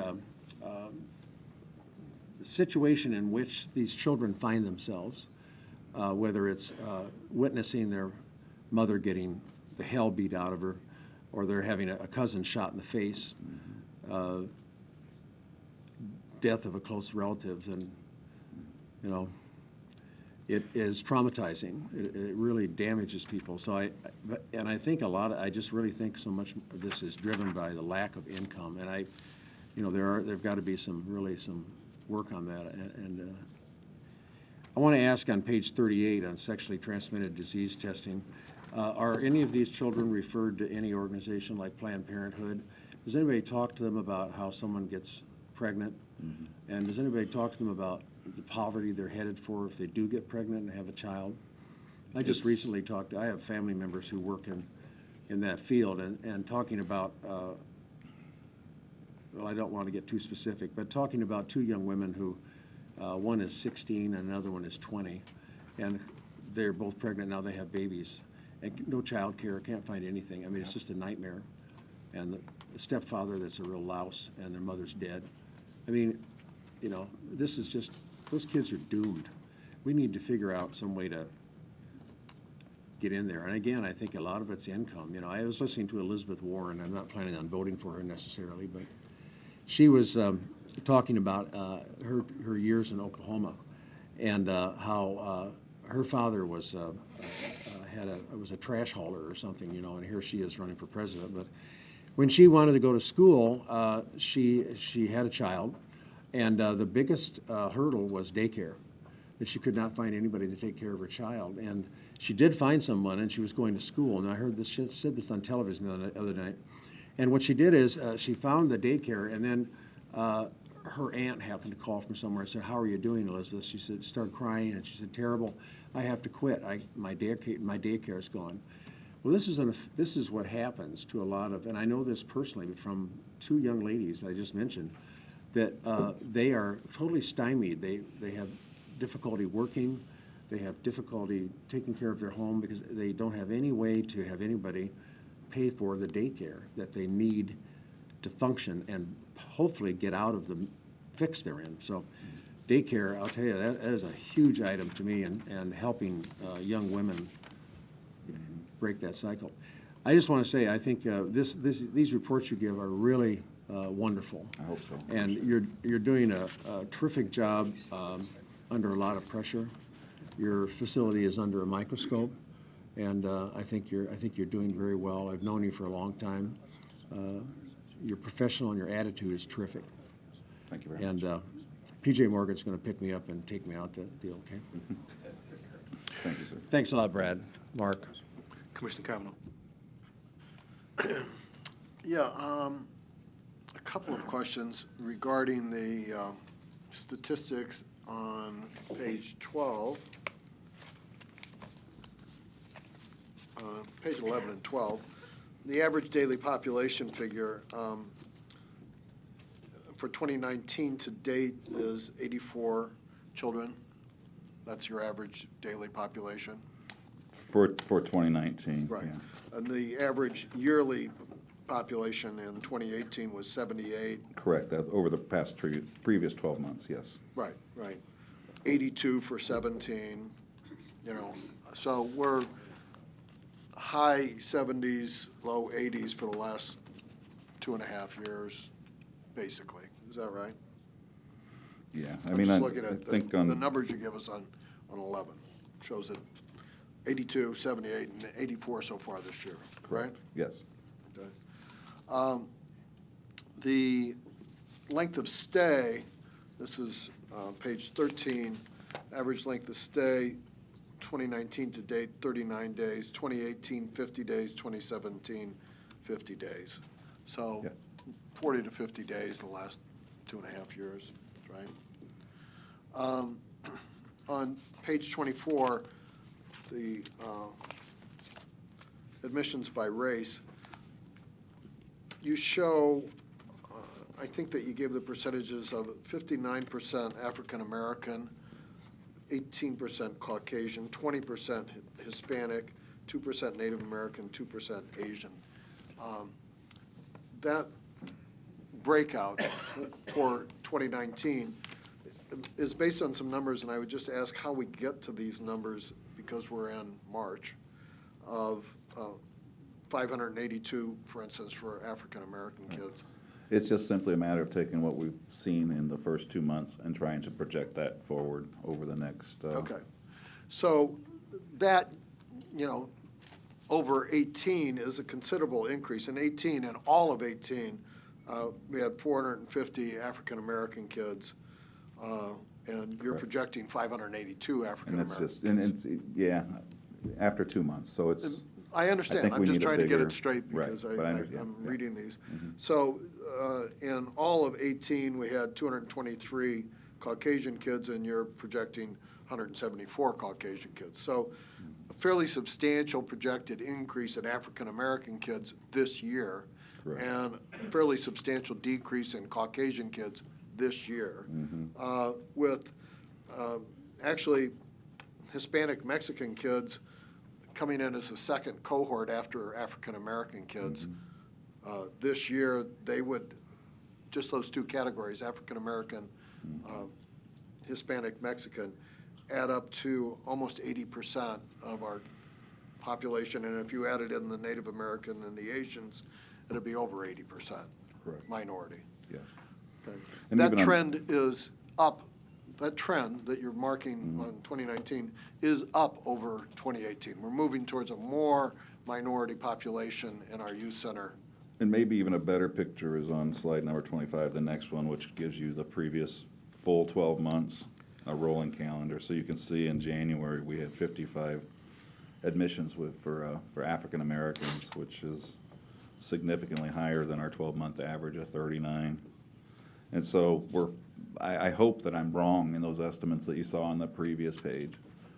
But at least that's the way you project it forward based on the first 2 months. Right. So following up on some of Commissioner Boyle's questions, and you've heard me ask this before, why, in an overwhelmingly Caucasian community, do we consistently have an overwhelmingly minority population of kids in our youth center? Why is that? If you know. you're asking me that.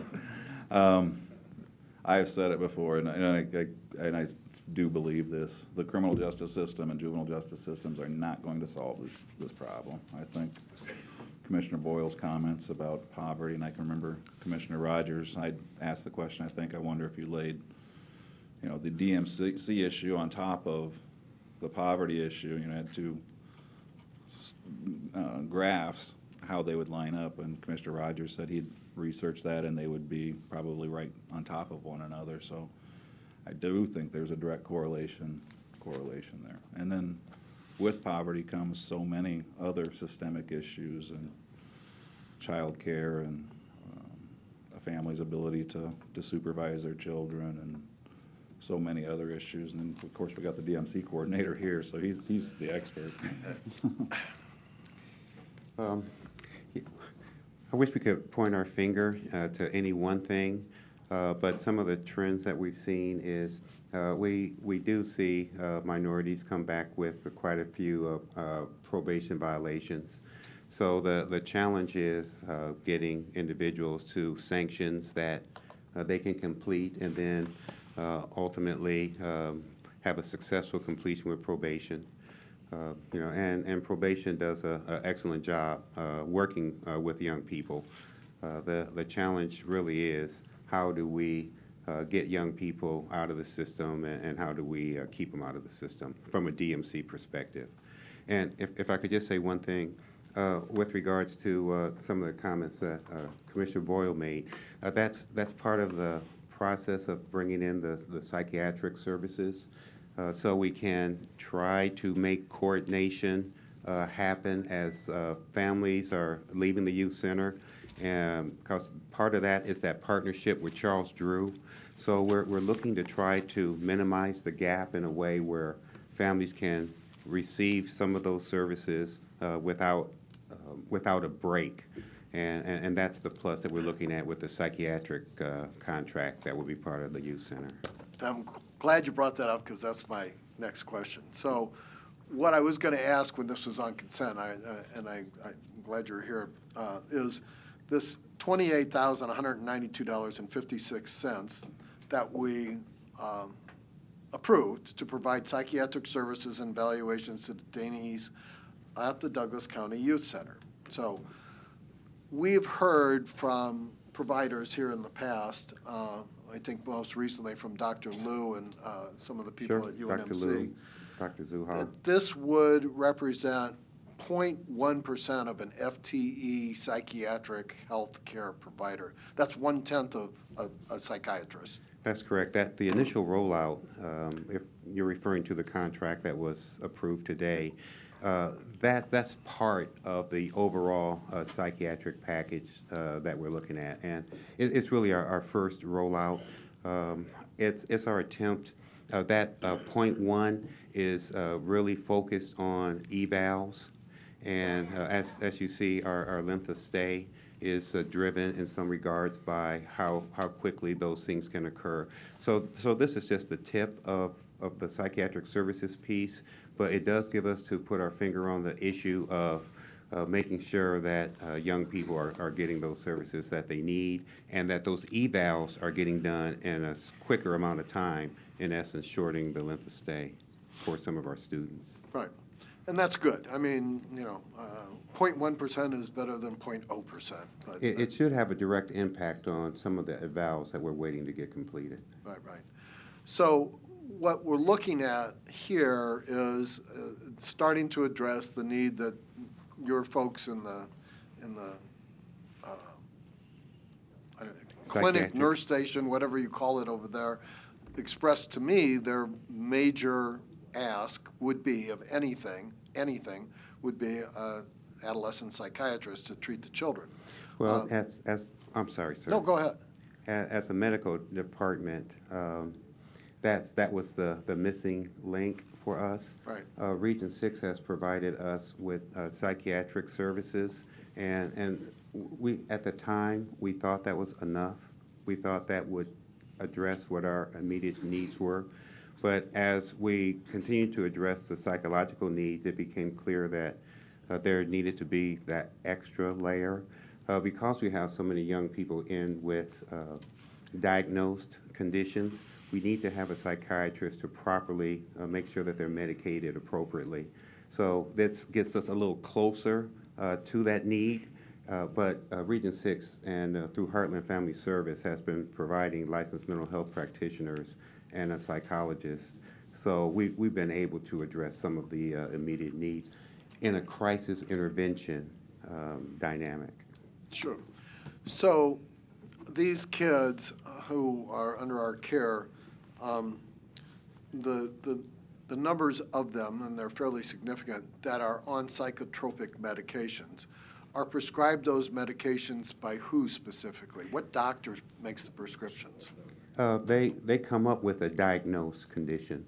So those are already prescriptions that are already connected with that youth. When they As enter they our care? arrive, as they Okay, so arrive. they've got a doctor out in the A world. psychiatrist in many cases, in some cases, yes. Okay. Are any of them prescribed medications for the first time while they're under our care? It's possible that that could occur, Okay. depending on what the need of the youth is. I appreciate that. Who makes that, diagnosis that prescription is based on when they're under our care? Well, we partner. We're part of a UNMC team. We have a pediatrician that's with us, and she refers to other individuals as far as what level of treatment or medication might be needed for a youth. If a youth is with us and is clearly having a difficult time, there are several things that's able to be prescribed that's not psychotropic, but once it's clear that a youth needs another level of service, then we move that direction. So these children who are receiving psychotropic medications, and I'm just trying to find this, the average of our population is, it appears on page. About 84, if currently. Currently? Currently. But Or the number of 82. those, that 84 population on psychotropic medications, I'm looking at, and I don't know that this, it's 36, shows numbers per month, and I think these go back to a year ago, is that right? Yeah, that's a rolling 12-month calendar. correct. Okay, so that average appears to be about 12 of our average population of 80 are on these psychotropic medications, 8 on stimulants, 11 on antidepressants, 0.6 on anti-anxiety, 1.5 on seizures, 10 on asthmatics, and 1 on diabetes. So we've got, a good half of our population basically on sub-medications, half of these kids, right? That's correct, sir. Okay. And are you saying that the majority of those enter with a prescription, or the majority of those would be prescribed while The they're under? majority come to us with the prescription. I see, okay. If we are able to expand this provision of mental health care professionals, psychiatrists, psychologists, to these children while they're in our care, would it be possible to impact on that, to not have maybe so many kids on psychotropic medications, stimulants, antidepressants, anti-anxiety things? Would that be achievable? I don't know. Okay. The 1.1% FTE, the 10% or 4 hours. 4 hours a week, doctor. How many children is that doctor going to be able to see in 1 week, in 4 hours?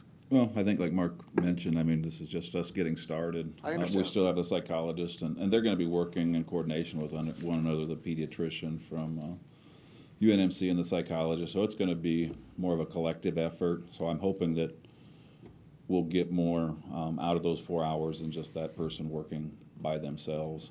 I hope we make the best use of those 4 hours when they show up, and so that we know exactly who it is that we would like for them to see, and that their time is used wisely while they're there. And is that going to be the same physician every week, or is that going to be someone new all the time? My understanding is it should be the same, but it could be one of two. you know, I think you're probably aware that continuity of care, like continuity of a teacher, is, you know, a good thing to have, rather than somebody new all the time. Right. And if we could have the same person seeing the same kids all the time, I think the results might be better. Thank you, and thanks for what you do. Appreciate it. Thank you. Mr. Kraft? Yes. Let me flip through the pages here so I can get to the right one. Okay. On slide 23, please explain unlawful occupancy. Is I that asked that same- trespassing? I asked that same question. It's a little, it goes further than trespassing. They're in a residence that does not belong to them and are not willing to leave, is how it was explained to me. Okay. I'd like a deeper explanation if you have it, or if you can get one for me. I will do that for you. Thank you. The IEP, Individual Education Plan downtrend, was mentioned by Commissioner Kavanaugh, but is possibly that because of an increase in our understanding of the youth and the psychotropics and the stimulants that are being used to help them while they're there and provided after they leave?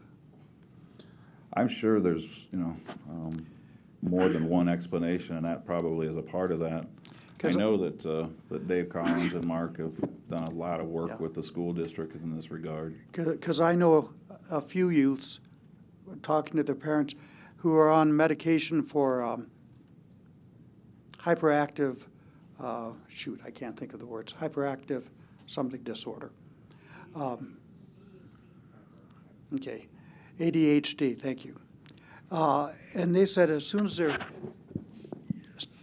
children got on this medication, they started learning because they were able to focus.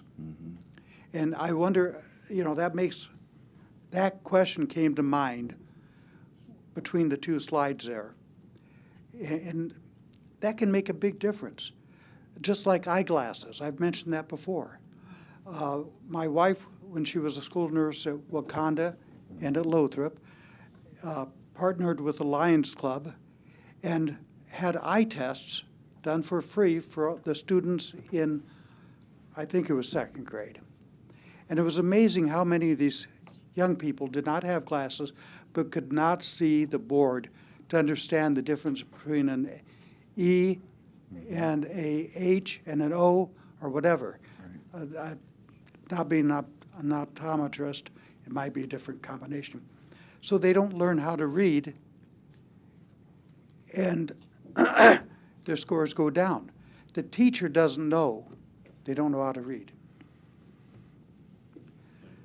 It makes a difference. Medical care, family care, community care, all makes a difference. Okay. The going into homes. School nurses go into many homes when they have youth who's having problems.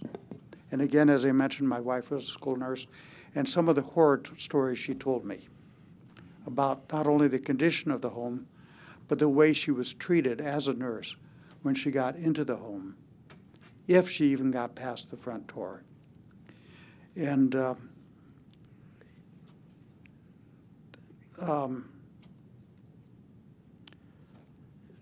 I believe it was Wakanda does provide a washing machine, as does one of the high schools, at least one, for those youth who need clean clothes.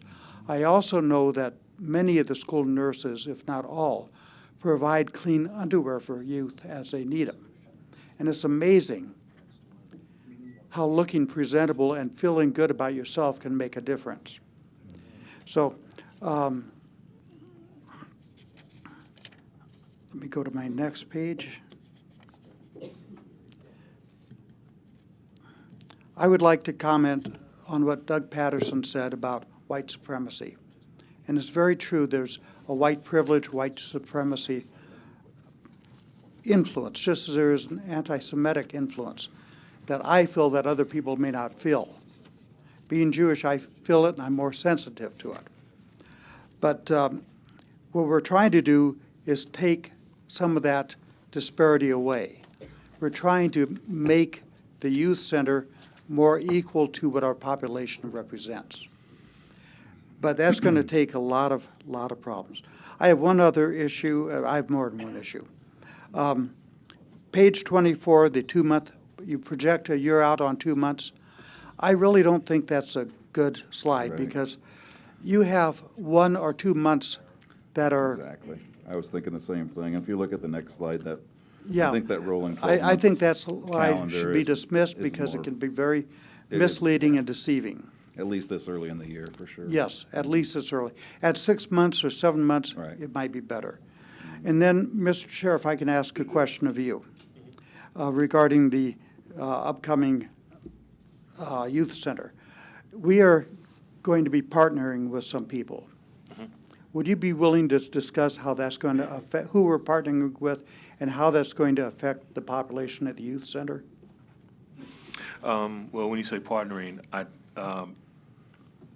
okay, you say partnering. They mentioned the Charles Drew point today, and I say this in respects to people asking, there's not programs you take off the shelf. What they're doing is having people that we existingly work within the community and are increasing their capacity. So the entities that I've been working with right now is the Drew contract finally got approved today, so by this approval, they should be able to move. The others that are going on right now are some increased shelter beds for girls at Utah Holly that hopefully if they take a higher risk, they'll be able to have some alternatives for that kid to be able to go and be served outside instead of inside the center. Also, they're working on the same option with an agency that we can't say right now with boys, but also on my Home for Boys, they have set up right now and have begun a day reporting center for kids that have behavioral health issues. So hopefully the intent is instead of them being placed in the detention center, they can be able to be outside in a day reporting center to stabilize their behavioral health issues with them. So there's also the program that's going on with CSI, and they're waiting to get some things cleaned up with the state and in CGIS now. Hold on, CSI, Child Saving Institute. Sorry for the acronym. And in CGIS, I don't know what it stands for, but that's the state's data Nebraska's system. Criminal Justice Information Service. Yeah, System. Nebraska's Criminal Justice Information Center. So that's basically where the data flows. And they have to have some statutory things required before they can exactly open all the way up, and that's with the maintenance of the data. So that program is, more so part of a bigger culture change. So there's things that they do right now at the detention center that they'll do outside at CSI. So that process, again, came about by, it's not something they grabbed off the wall, but they basically, probation takes the time to sit down, and also some of the judges to work through this with them about what the need is, and based on the number, they create programming on the individual need of the kid and the family. And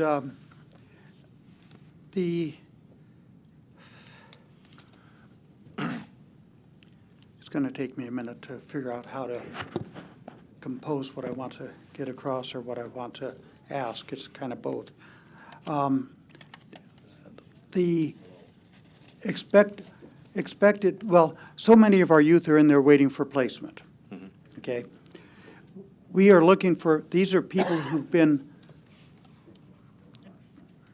there, some are adjudicated, some just need a foster home or a day reporting center. How will this affect that population?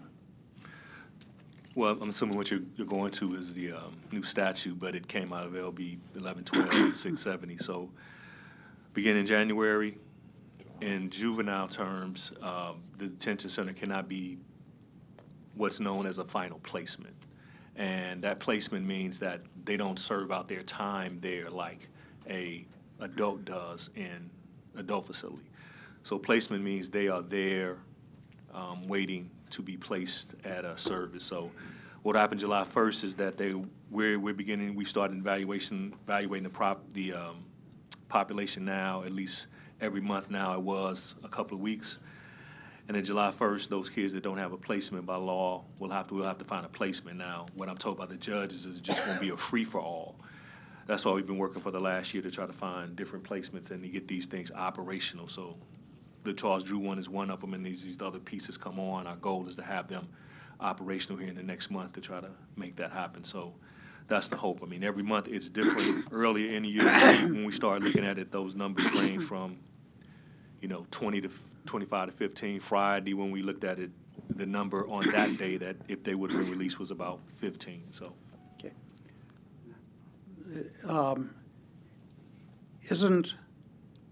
what percentage of our population is waiting for placement, percentage-wise?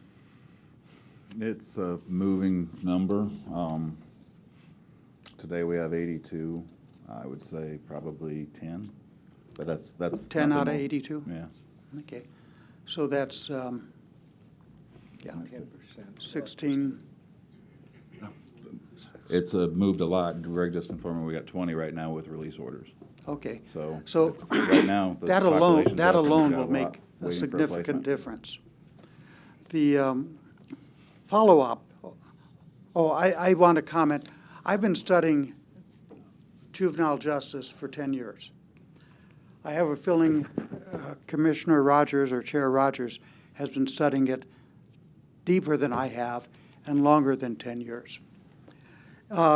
Since 2014, a lot of research has been done about youth, how to handle them, the programs that need to be placed, and the tremendous amount of research and actual proven experiences in not having to shackle the children or the youth, because not all of them are children, and having the co-location. Now, someone commented about co-location, and we have to put people at Omaha Home for Boys or CSI or Utah Holly. That's different than what's happening now. The parents will know where they're at. And they won't be needing to do the meetings with the different agencies in the court there. So it is, plus, the efficiency. I've deviated. I've gone to a different subject. I'm sorry.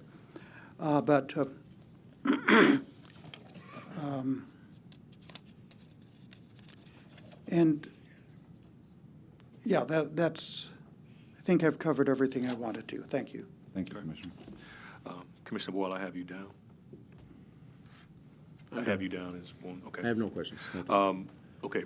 You got a few minutes for Greg? So, Mark, Greg, while you come in, I want to just make a couple of points, and I know Commissioner Boyle made a point, and I know his intent, and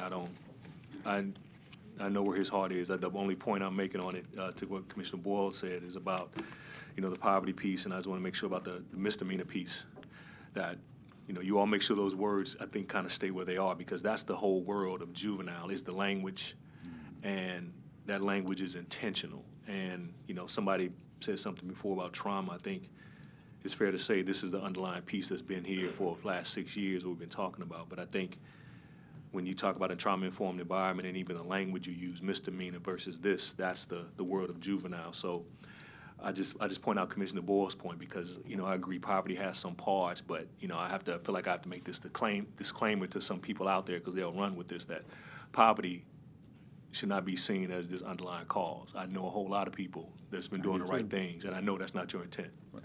And I'm clarifying to say that, because the point is too that we should look at all kids, I don't care where you at, as risk, because any kid, if you're with a millionaire, you make a wrong decision, you can end up over there, and all of them are prone to make the wrong decision. So more kids are at risk, but I just think we need to get in the mindset that that's the whole thing of pediatric science, that a kid that's 15, your brain doesn't develop till you're 25, and you can do some stupid stuff, and you don't need to sit out in a detention center to get certain things that you should get. So The whole system is built on mitigating risk. The detention center is built on risk and making sure that that kid does not, that kid shows up at court and does some other things. So I just noted that in the transition. Commissioner Actually, Ward. very quickly, I'm sorry, but, my view on poverty comes from working with, for about 25 years with an affordable housing nonprofit organization where that really was, one of the drivers was their financial condition, how things were at home. Going to page 22, again, when I look at the CAPIAs that are issued and I look at a violation of probation, I'm thinking about a child who comes in and well, first of all, gets served with the CAPIAs, which isn't very pleasant. That's an order to appear and all that, that they failed to do something. And then violation of probation. I'm thinking about a child who's already gone to court, okay, and I don't know who's representing them or what their status is with the parents or anybody like that. And then they're put on probation of some sort where I guess they have to report. I'm not sure what the terms would be, but they'd be varied things. I think that's another setting them up for failure because they don't have that kind of a lifestyle. They just don't. And many of them don't. And the children that I've worked with in the past, they don't have it. So I wonder whether we ought to be talking to the judges about getting, a mentor. So some child who's done something and has to show up again on terms of probation, whatever it is, has to do something, check in or something. It's almost like they need someone to guide them, to help them, to have a shoulder to lean on and say, okay, now we need to go over here. You need to report for your offense. I just don't see them doing it all by themselves. I really don't.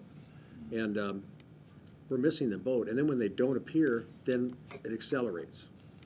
And then from there, one of the stories I remember really well that talks about, that told me what really goes on. There was a fellow who was driving on a suspended license, and he was supposed to show up and failed to appear. And a CAPIAS, this is an adult, and a CAPIAS was issued on him. Well, he's driving down the street and did something, didn't signal.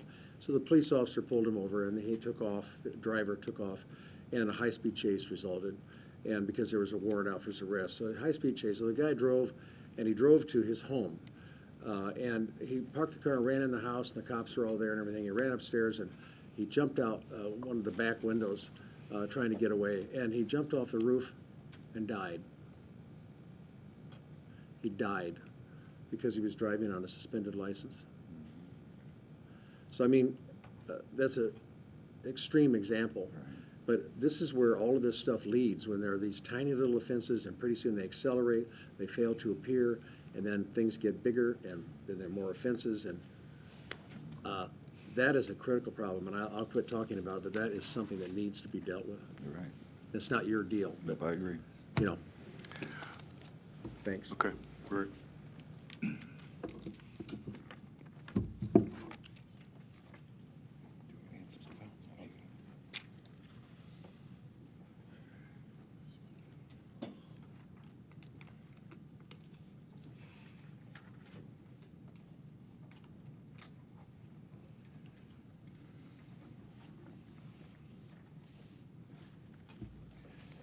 Good morning. Greg Hepburn, Douglas County Youth Center. So this is the monthly expediting report right here. Sorry, the monthly expediting report here. A lot of the same trends that we've studied over the past few months have prevailed. There are a few things that I'd like to point out. And some of them are along the lines of the conversation towards poverty, at least in my interpretation of them. Over this past month of March, there are the last 12 charges of youth that have come in on new charges alone. 5 were robbery, 2 theft, unlawful taking, 2 were terroristic threats, one of which was a hate crime or a hate threat, so to speak. 1 discharging a weapon, firearm. 1 use of a weapon, which after investigating and talking with other people that are connected to it, could also be a robbery as well. and then third-degree assault. So that kind of likens to the perspective of lack of resources, lack of income that youth are committing crime. So, I mean, you're looking at 8 to possibly 9 of the last 12 charges that have come in since March 3rd are income-driven. And I agree. From a background myself where I know people who have made it out of those type of situations and have prevailed. When I talk to these youth, I tell them, to me, they're crooked roses. And what I mean by that, by crooked roses, is that they're roses in a dark room.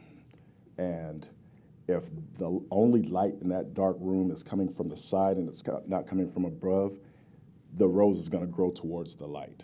And so it's going to grow crooked. And if it's straight above, then it'll grow straight up.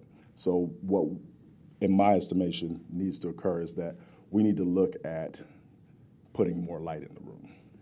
So that's just that standpoint. I talk about that stuff all the time. A couple other trends that I've noticed is that there's a higher frequency of younger youth that are coming in, 13, 14. Over the past 2 to 3 months, I've noticed that. In addition to that, some of the things that are causing delays in youth leaving the detention center are ICPC, which is Interstate Compact, for youth who has already been had a disposition of Canyon State or any of the other, Provo Canyon, any of the other placements that they're going to. They're waiting for Interstate Compact to occur. So that's one of the things. No availability or small availability of shelter placements, as well as PRTFs as well too. So a lot of youth that are sitting in there, they're just kind of waiting for placement and waiting for some availability.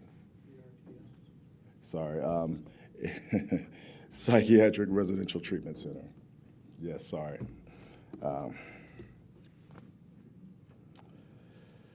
But what I will say is that having worked with probation over the past few months, you really get an opportunity to see how good of a job that they actually do, for what they have to work with, and getting youth out as expeditiously as possible, getting court dates moved up as well. Those things, which kind of speaks to some of the excitement that we are sustaining in terms of going outside of our own facility and our own employees to have a good degree of connectability with county attorney's office, with public defender's office, because now we have a representative from public defender's office that's joining us at our expedited meetings on Tuesday as well too, and with probation as well. The last meeting that we had, we came up with a couple of different points that's going to help, I think. It's going to help give a more broad scope to what we're looking at in terms of who we're expediting. So 2 things came out of it. The first one was we have to continue to look at youth who have release orders, and if they're there for longer than 2 to 3 weeks, what is causing that delay with them leaving the facility? But the second piece is not only just youth with release orders, but youth who have not yet been adjudicated. They don't have a disposition, or they don't have a safety plan in place. And so in addition to that, we're looking at working with county attorney's office to develop a form for youth who have gone through a detention hearing and put together communication with county attorney's office, with the youth's attorney, with probation as well too, and have a form that is dispersed to everyone that has a safety plan to it. If there's an ability to be able to leave on the forefront, we're looking at possibly expediting that process. So that's something that's kind of in the works for right now that we're looking at. So. Commissioner Kraft and then Commissioner Boyle. Yes, and I hope everybody knows I hate acronyms because the public doesn't know what they are. Correct. And in this report you gave us, and I'm sure I've asked some of these before, I know what VOP is, violation of probation. Correct. But I don't know what VCO, VHA, or JCUNLAB are. And I know I've asked some of these before. It'd be nice if in the footnote, if you can, somehow, or even if it's a separate piece of paper, tell us what the acronyms mean. Yeah, and I actually have that. I just need to attach it to the form, so I apologize about that. So for the public and for me today, what is VHA? VHA is violation of the home programs. That should be VHP. Okay, you have VOP. Violation of probation. Okay, though I said that one. VCO. Violation of a court order. Okay, and the JCUNLAB, JC Unlab? It's unlawful absence. Unlawful absence, okay. The JC means what? It's juvenile. Juvenile, okay. Unlawful absence. What is unlawful absence? Not being where you're supposed to be. Typically, if youth has run away from court, they've run or from placement, they've run away from home. Okay, thank you. You're welcome. Yes, I'm going to ask on getting back to that graph that deals with unlawful absence, the KPS, and violation of probation. Do you or anyone that you're affiliated with, do you do any notification to these young people? Does anybody call and say this is to remind you to do something? I mean, are you even able to contact them to remind them to show up because they have a violation of probation? That wouldn't be something that we deal with at the youth center. You do? We do not. Okay. Well, that's kind of what I'm concerned about. I mean, somebody has got to kind of like, we get reminders when you have a doctor's appointment. You get all sorts of reminders when to show up. And texting on your phone and stuff, I don't know what the condition is of the children, if they have those or not. But I think this is, we're setting them up, not you, but the system is setting them up for failure if we don't have somebody or something, some way to encourage them to show up. And maybe we're going to have to get really aggressive and have mentors. I don't know. I'm just curious. Or maybe an ombudsman or something in the court. I'm not sure. If the youth is on probation, that would be something that a probation officer would take care of. Okay. I hope that's happening. Okay, thanks. Correct, or promiseship, or if they have a caseworker. Okay. All right, thank you. You're welcome. Okay, great. Don't see anything else. Thank you all. Okay. All right, we're all on the clock here, so we got 2 more hours, but my understanding is First Concord has to be there, so I'm gonna ask you all to come, be brief, and then we'll continue into the next item. So if you wanna go.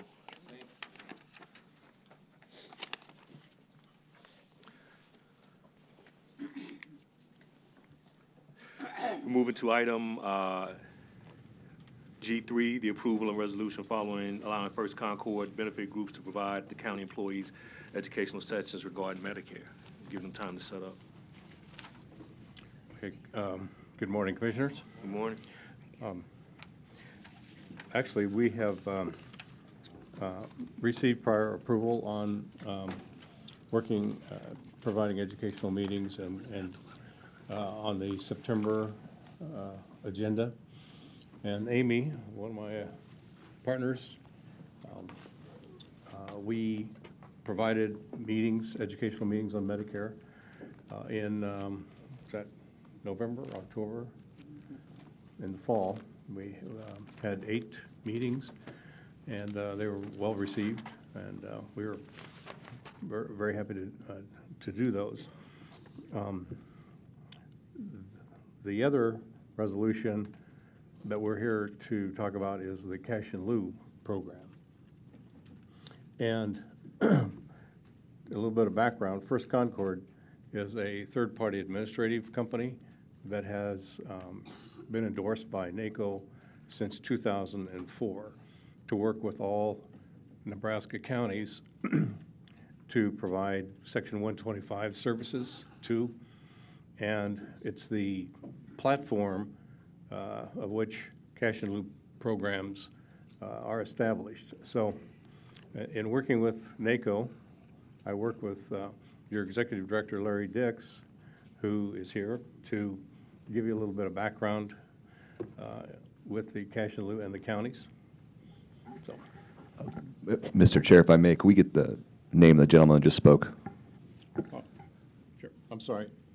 Jim Daubert. Thank you. Good morning, everyone. My name is Larry Dix. I'm Executive Director of the Nebraska Association of County Officials. Just by way, I wanted to give the county board just a little bit of background. As Jim had mentioned, we've partnered with First Concord since 2004 on a number of different items. But primarily today, I want to just touch base on the cash in lieu and give you just a little bit of an update. This has been a successful program in a number of counties. We're right now approaching 40 different counties that have looked at this, have contacted us. Our NACO board, many of you, of course, Chris, Mary Ann, Mike, you've all served on the NACO board before. One of the goals of the NACO board is always to look at programs that we can bring out to counties that provide some savings to the counties. This one here particularly provides savings to our taxpayers in the state of Nebraska. So when we look at this, we've discussed this, we've had this out here for a number of years and have talked about it at a number of county board workshops. We're really excited about the partnership we have because it is such a nice relationship with our employees, with the county employees, county board members, personnel departments. So for that reason, I wanted to make sure I knew that NACO, which is the Nebraska Association of County Officials, was going to be mentioned. I wanted to give some brief background, very, very brief, and let you know that this is one of the things the NACO board has looked at, researched, and endorsed. And so with that, that was really the way of a background. I'll turn it back over to Jim and Amy that can certainly answer any of the technical questions of how the program operates unless you have any questions of me at this point in time. Thank you. Commissioner Kraft. Yes. Does this give an exclusive, because the services provided are provided by other third-party administrators, are they not? What we've looked at, I'm sorry, I almost said Senator Kraft, Mark, Board Member Kraft.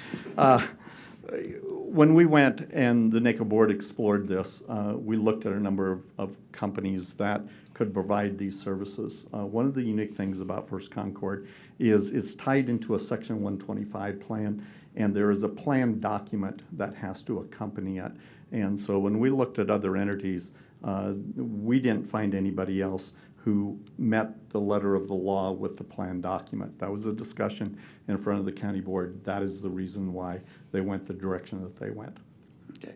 Yep. And so in other words, they have an exclusive, there's nobody else in the city who can provide this.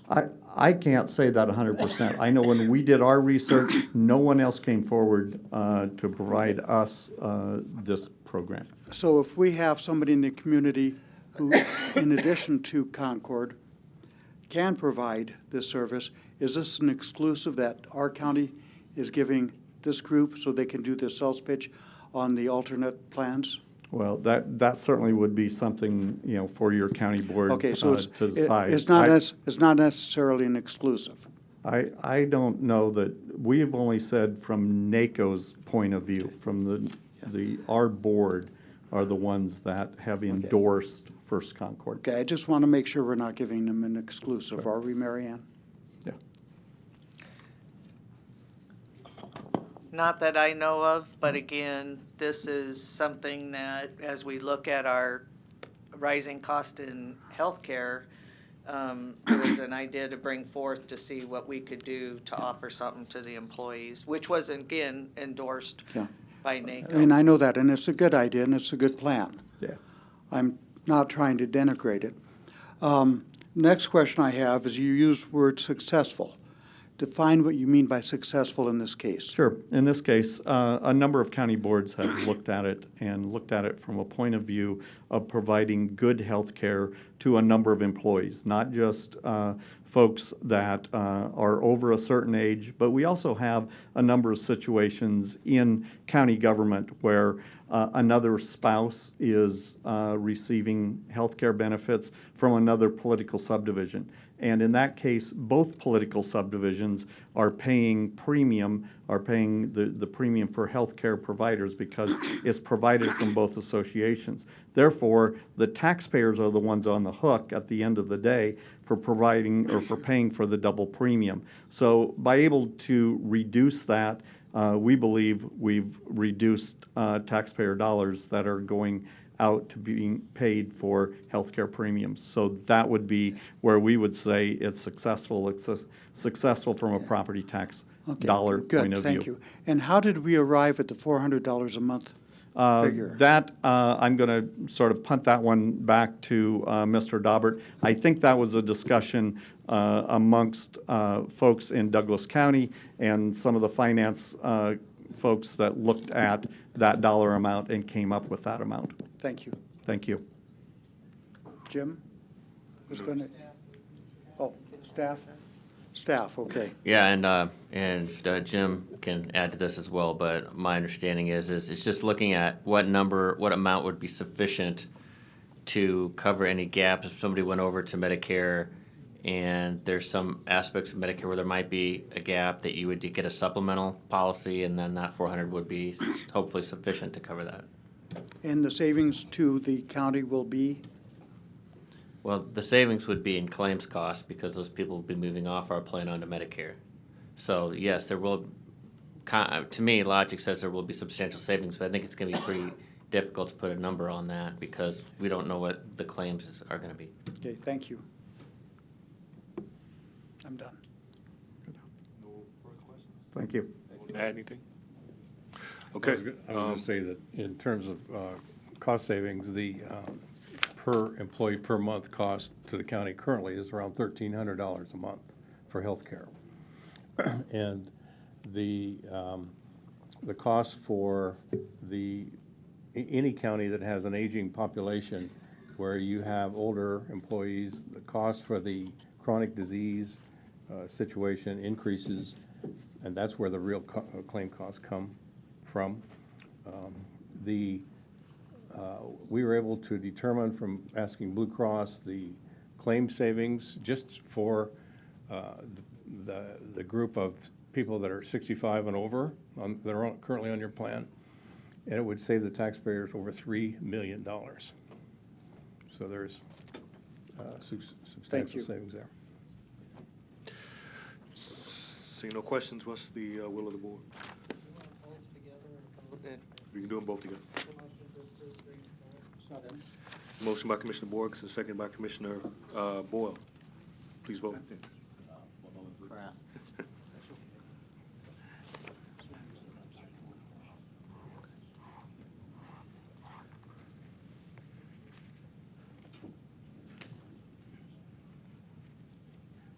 Okay, thank you.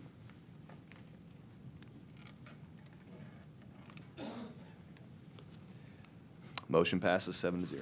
We'll go back up to item C2, a resolution requesting that the Omaha Douglas Public Building Commission issue $114 million in revenue bonds to construct a Justice Center and Youth Detention Center on the former MUD site located directly to the south of the Douglas County Courthouse. Motion to approve. There's a motion, a second. What we'll, just hold on. Hold on. It's just for discussion. Hold on. So, motion by Commissioner, who was the motion? Marion, second. Second was Mike. Commissioner Boyle, okay. This is the process. We've been through this process. You all leaked into it a little bit before, so I'm going to give individuals 3 minutes. We're going to do proponents, opponents, then we'll get to the board discussion and go from there. Note on the agenda, the new process we're using now for these items for the debate. So right now, anybody that wants to comment in proponent or opponent, please come forward now, and you're going to get 3 minutes on this. Not specific order now. I'm just saying, did you want to speak? Go. No, state if you're a proponent or an opponent. Opponent. just state at the mic. My name is Sharon Martin, and these are the reasons I would take this stance. The Chen study, assumptions, disclaimers, recommendations denote that there are risks involved with proceeding with a critical decision for our juvenile justice system without an in-depth needs assessment and detailed planning completed with local and national juvenile justice authorities. To ensure our investment is guided by best practices and aligned with vision and benefits correlated to reducing youth in custody, recidivism, and the many critical issues impacting juvenile justice policies and procedures in Douglas County. I think the discussion today has been an open-share, opportunities that exist to get this right. So the important juvenile justice decision deserves more time and planning to collaboratively develop a uniting goal. Strategic objectives to maximize long-term results for the juvenile justice system. A premature, unresearched, or poorly researched plan to relocate and reduce detention facilities creates multiple long-term risks to achieving the one big idea we all can support, and that is to maximize this great opportunity to achieve the best juvenile justice system we possibly can for Douglas County. Today we've heard how complex this issue is. It touches on socioeconomic considerations, systemic change, child care, early child care, education. We have opportunities to get this right. Brick and mortar is not the answer right now. It may be at some point, but we have ways to handle this and to improve. I went to the Juvenile Justice Center. I visited and saw what they're doing with what they have to work with, but it's mostly their hands are tied with a lot of things that have to happen to have real systemic change occur. So I would ask for a united effort for transparency, continued communication, so that we can really achieve the long-term results that our kids and our community deserve. Thank you.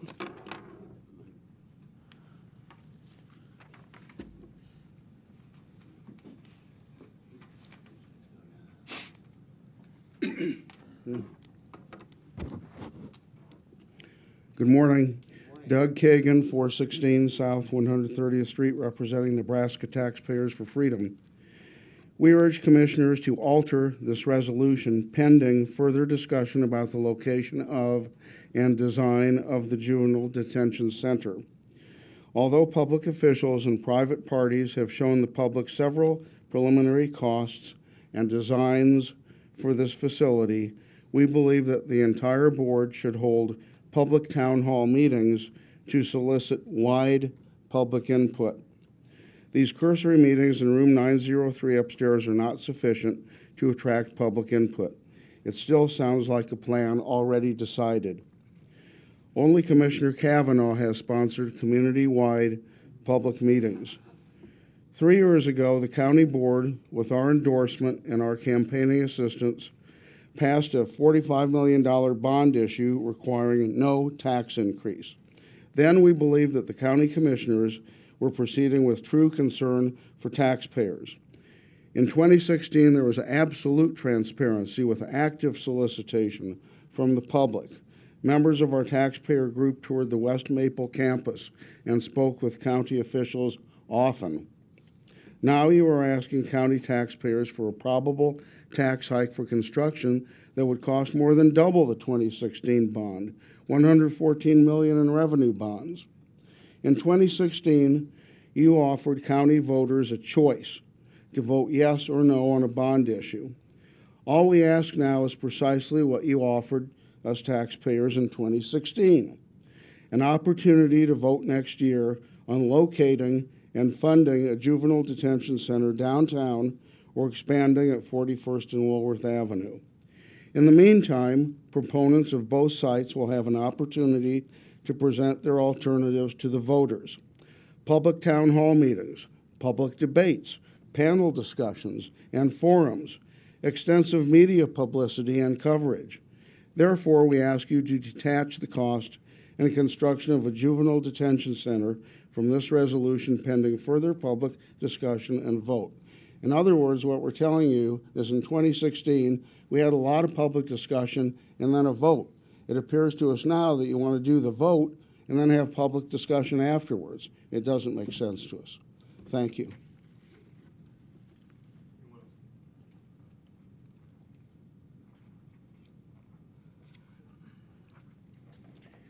Larry Storr, 5015 Lafayette Avenue, Omaha, 68132. I'd just like to extend my remarks a little bit on this topic. Again, we've heard somebody refer to doesn't make sense. When we talk about the population, who identifies the population to start with? Shouldn't that have been somebody in the school systems rather than us or special appointed committees? They talk about best practices. Well, the best practices probably are at the level of the schools, the daycares, the homes, not a Douglas County board. There are other school systems in the county, I believe, but I don't see anything in here about the other schools, the other school boards. So the money you're spending, allocating, whatever, the other districts are sharing that because they live within Douglas County. So maybe this needs to get put back to the public school board for more discussion. I mean real discussion, not debate, but discussion. And somebody the other day said that under the open meeting law, requiring people to sign in order to be able to speak at Learning Community Council or the State House or even here last week violates the open meeting law. I think transparency is the intent of that law. And, you know, we don't do Robert's Rules of Orders, I guess, anymore. We do our own rules of order. Maybe those rules are too confusing. Thank you.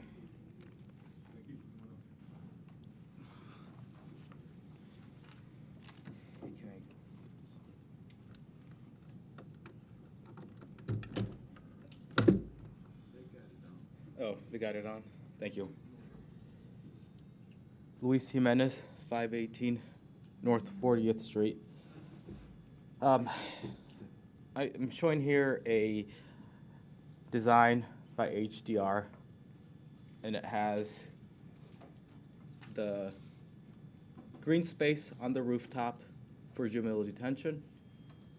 It used to be over here, the design for the juveniles. There really isn't much difference on the structure. Here is what everybody wants right here, the Justice Center, because it's a true need for the judges and associated legal services. I encourage the board to work on that because that's going to solve the immediate problem of space. Why are we bringing juvenile detention, relocating juvenile detention downtown? That's something that I have not gotten the answer really. I've seen the public meetings throughout the years. I've attended the public meetings this past year. I haven't seen much of you guys, and I haven't seen much of the juveniles or the parents that are affected by, you know, the trouble that these kids get into, or the dereliction on the part of the community on these kids. Down in the current location for DCYC, you've got UNMC, and they're really feeding for that property, and that's the only conclusion that I can come because of the Chin report and all the information that we've gotten. So what we have here is what we have here is a private body making public decisions. That's not democracy. That's not what this county should be about.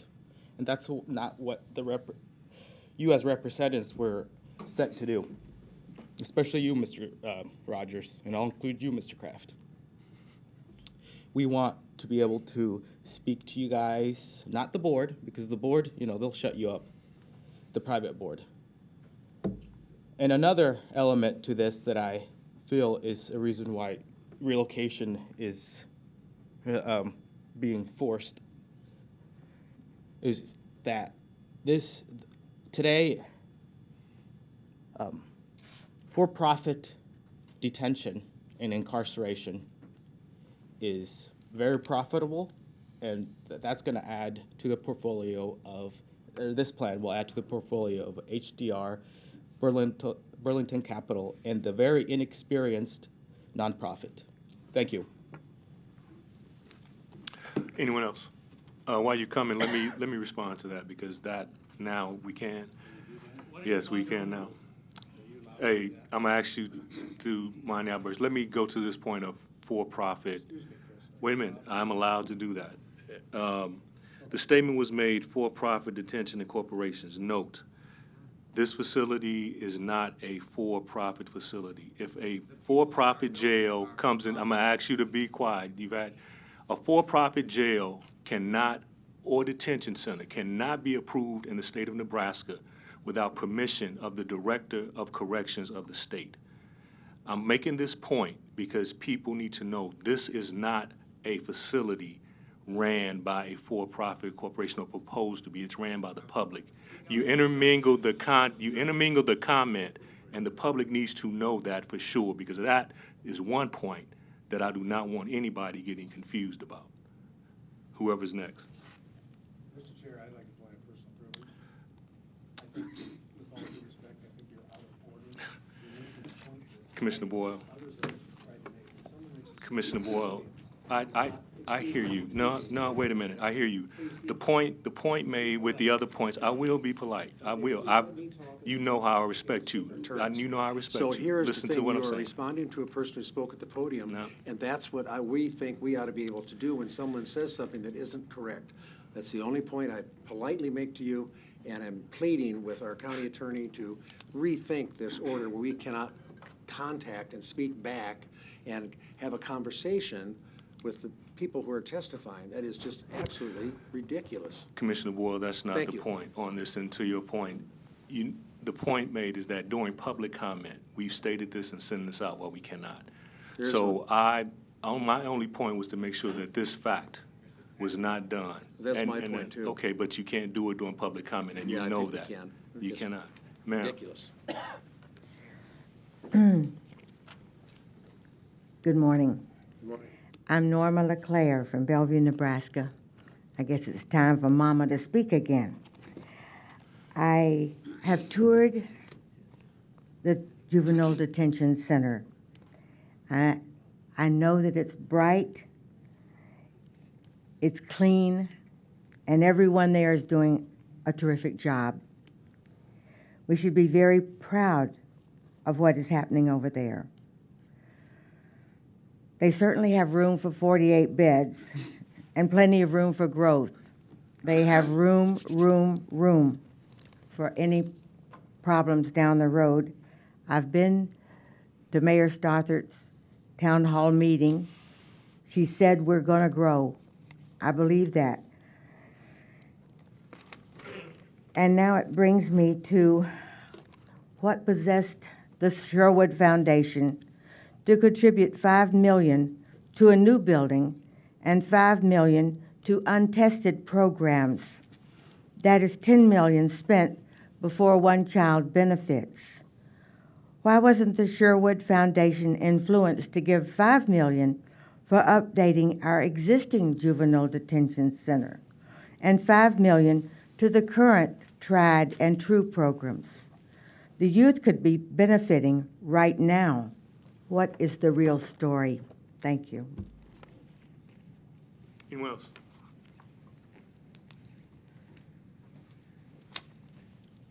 Hello again, Reverend Portia Cavett. I'm not sure where I stand, whether I'm a proponent or opponent. Listening to all of the conversations today, we realize that we've got an issue. and it is a racial issue. You looked at the data from the juvenile detention center and the number of African Americans that are being detained. We need to get down to the root of the matter and deal with that issue. Are we just building a building, no matter where you put it, to continue to lock up minority youth? That is wrong, no matter what county I live in or where I move to.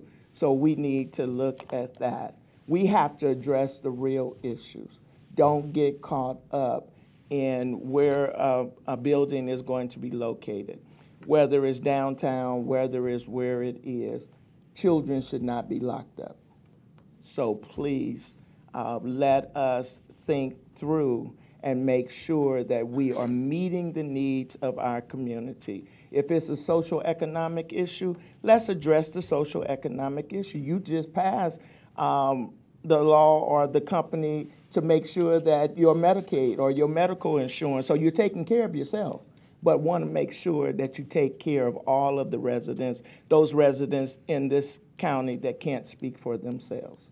So that's all I have to say to you, and I'm continually praying that we take care of our children and not lock up our minorities based on something that their parents might have done or they don't have, because we live in a racial society. Next. Thank you. Nicole LeClaire, I know you're getting ready to vote, so I just want to put to you, is this really your truth? Do you feel completely confident that this has been studied inside and out? Your names will be forever connected to this. So I really encourage you to pause, take a moment to breathe, and make sure this is truly what you want to be connected with, and it's completely researched, and you feel confident with it. Thank you. Thank you. Anyone else? Anyone else? Commissioner, anyone else? Because when we close this comments, we're done with this. Anyone else? Okay, Commissioner Duda, then Commissioner Kavanaugh. Thank you, Mr. Chair. I requested that this be placed on the agenda. As we, all along, we've said this is going to be a fascinating process, and it is something we've never been through before, and working with the Building Commission this way. Before the Building Commission takes this topic up again, the amount has changed because of the Building Commission's $6 million purchase of the MUD building. And so it is a different request that is coming forward. I believe it should be initiated at the county board level, and that's why I appreciate having this here. But I will also say, this is non-binding. This is simply a request to the Building Commission. This is not locking in stone spending $114 million. It's not locking anything into stone. It is simply starting the process up again of asking the Building Commission if they would consider these bonds that are now in a different amount. So I don't want, I don't want this idea that this is being crammed down people's throats and we just spent the money. This is simply another step in the process, asking the Building Commission to consider this again. Now let me, from the Building Commission's perspective, say, we meet once a month, second Thursday of every month normally, at our next meeting, which is April 11th. This will not be on our agenda. We aren't moving that fast for a variety of reasons. One is we're still putting to bed the $6 million purchase of the MUD building, and we want to wait. Both City Council, County Board still have to vote on, once the bonds are sold, which is going to be taking place within a few days, it comes back to us just to ratify. I've always wondered what happens if we say no after they sell the bonds. But we the Building Commission, want to keep these issues separate. The bonds used to purchase the MUD building have nothing to do with the bonds going forward. So that, I just wanted to point that out. I would anticipate that the Building Commission, if this passes this board today, I would anticipate that the Building Commission will probably take this up at our May meeting. It will not be at the April 11th meeting, but I would guess would probably be at our regularly scheduled May meeting. Thank you. But, oh, I'm sorry. I want to thank you for scheduling a town hall meeting next week. And I personally, as one commissioner, am very hopeful that we will take advantage of this month before the Building Commission considers action on this to do more.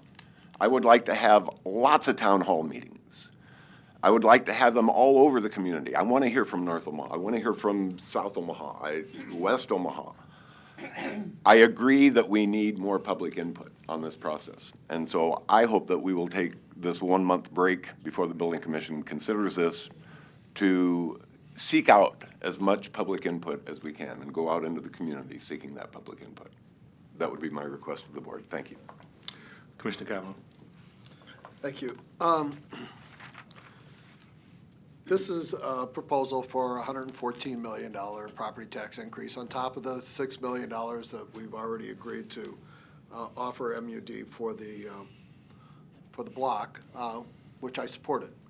So a vote for this, so everyone knows, is a vote for property tax increase. And a vote against it is a vote to do something better and cheaper and smarter.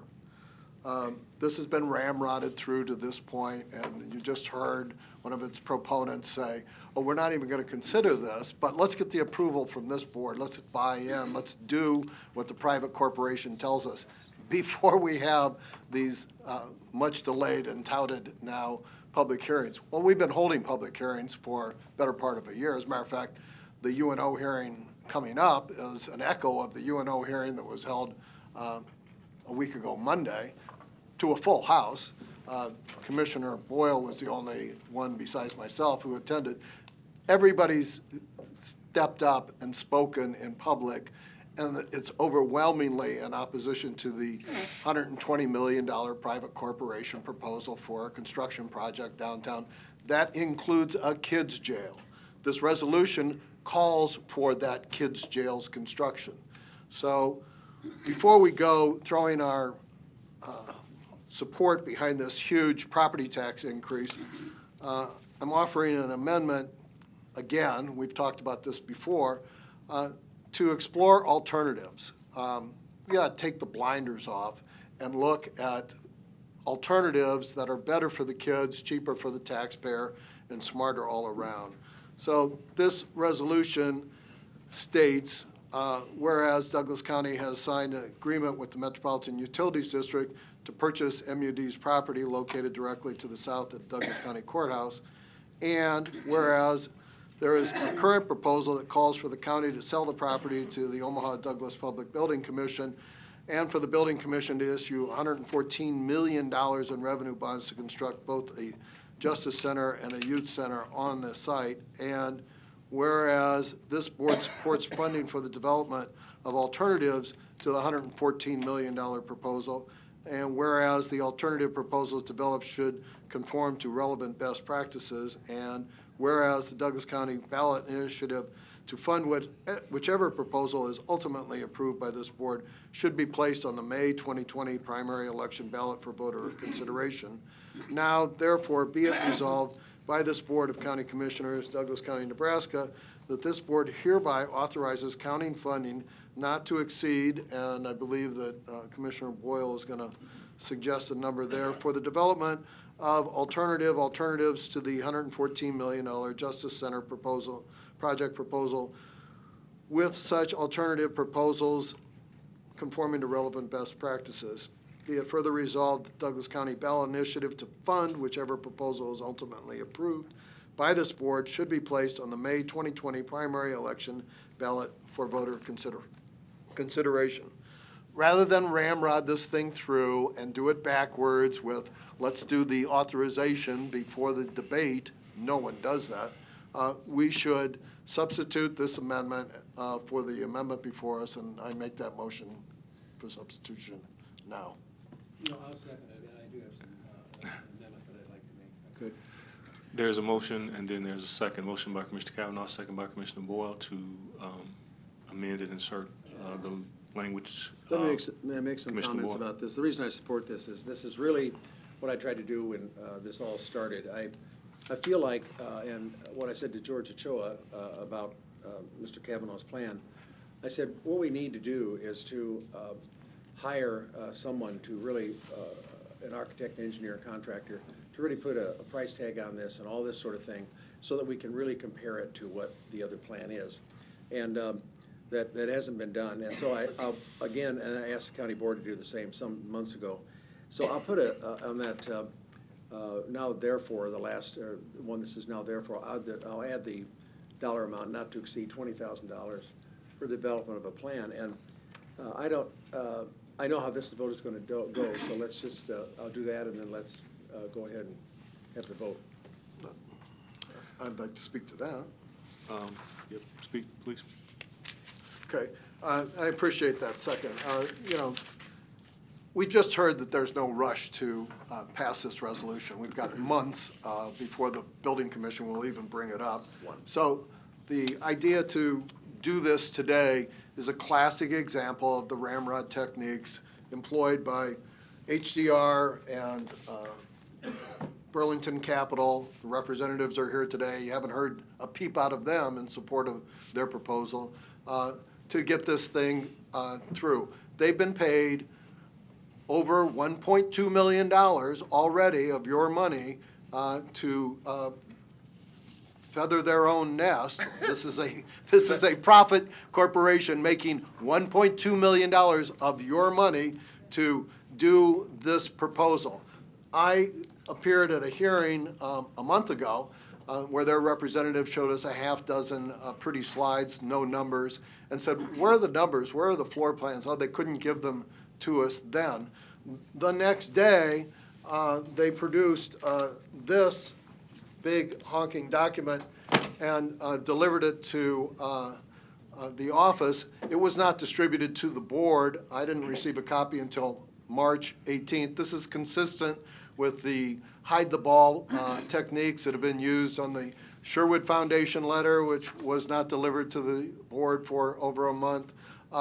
And in this document that received, again, March 18th, and it's voluminous, it calls any speculation other than their proposal noise, quote, unquote. The public comment that you are going to be fooled into thinking that is actually going to have some effect on this is just that, in their opinion, noise, noise. What we have heard today and what we've heard on all the other previous public opportunities that I have helped to provide and Commissioner Boyle's helped to provide, they consider to be noise. Because the $1.2 million of your money they've already spent is just a taste of the $120 million plus that they're going to enjoy at your expense, at your property tax expense. Vote today on this for the proposal to request $114 million of bonding from the Building Commission is a vote in favor of a property tax increase. So if we don't want to do that, if we want to do this in a business-like fashion like they would in the real world, we will adopt this other proposal and say, let's fund at a very modest $20,000 what has already consumed thousands of hours of citizens in our community's time and effort to produce an alternative that's better, cheaper, and smarter, and put it to a vote of the people. What's wrong with that? There's a motion and a second to amend. If I can clarify, Mr. Chair, Commissioner Boyle, we're just adding in where the blank line is, just $20,000. That was, okay. All right. We are ready when you all are. Please vote. All right. So we're voting on just The on the amendment. amendment. on just the amendment. Okay.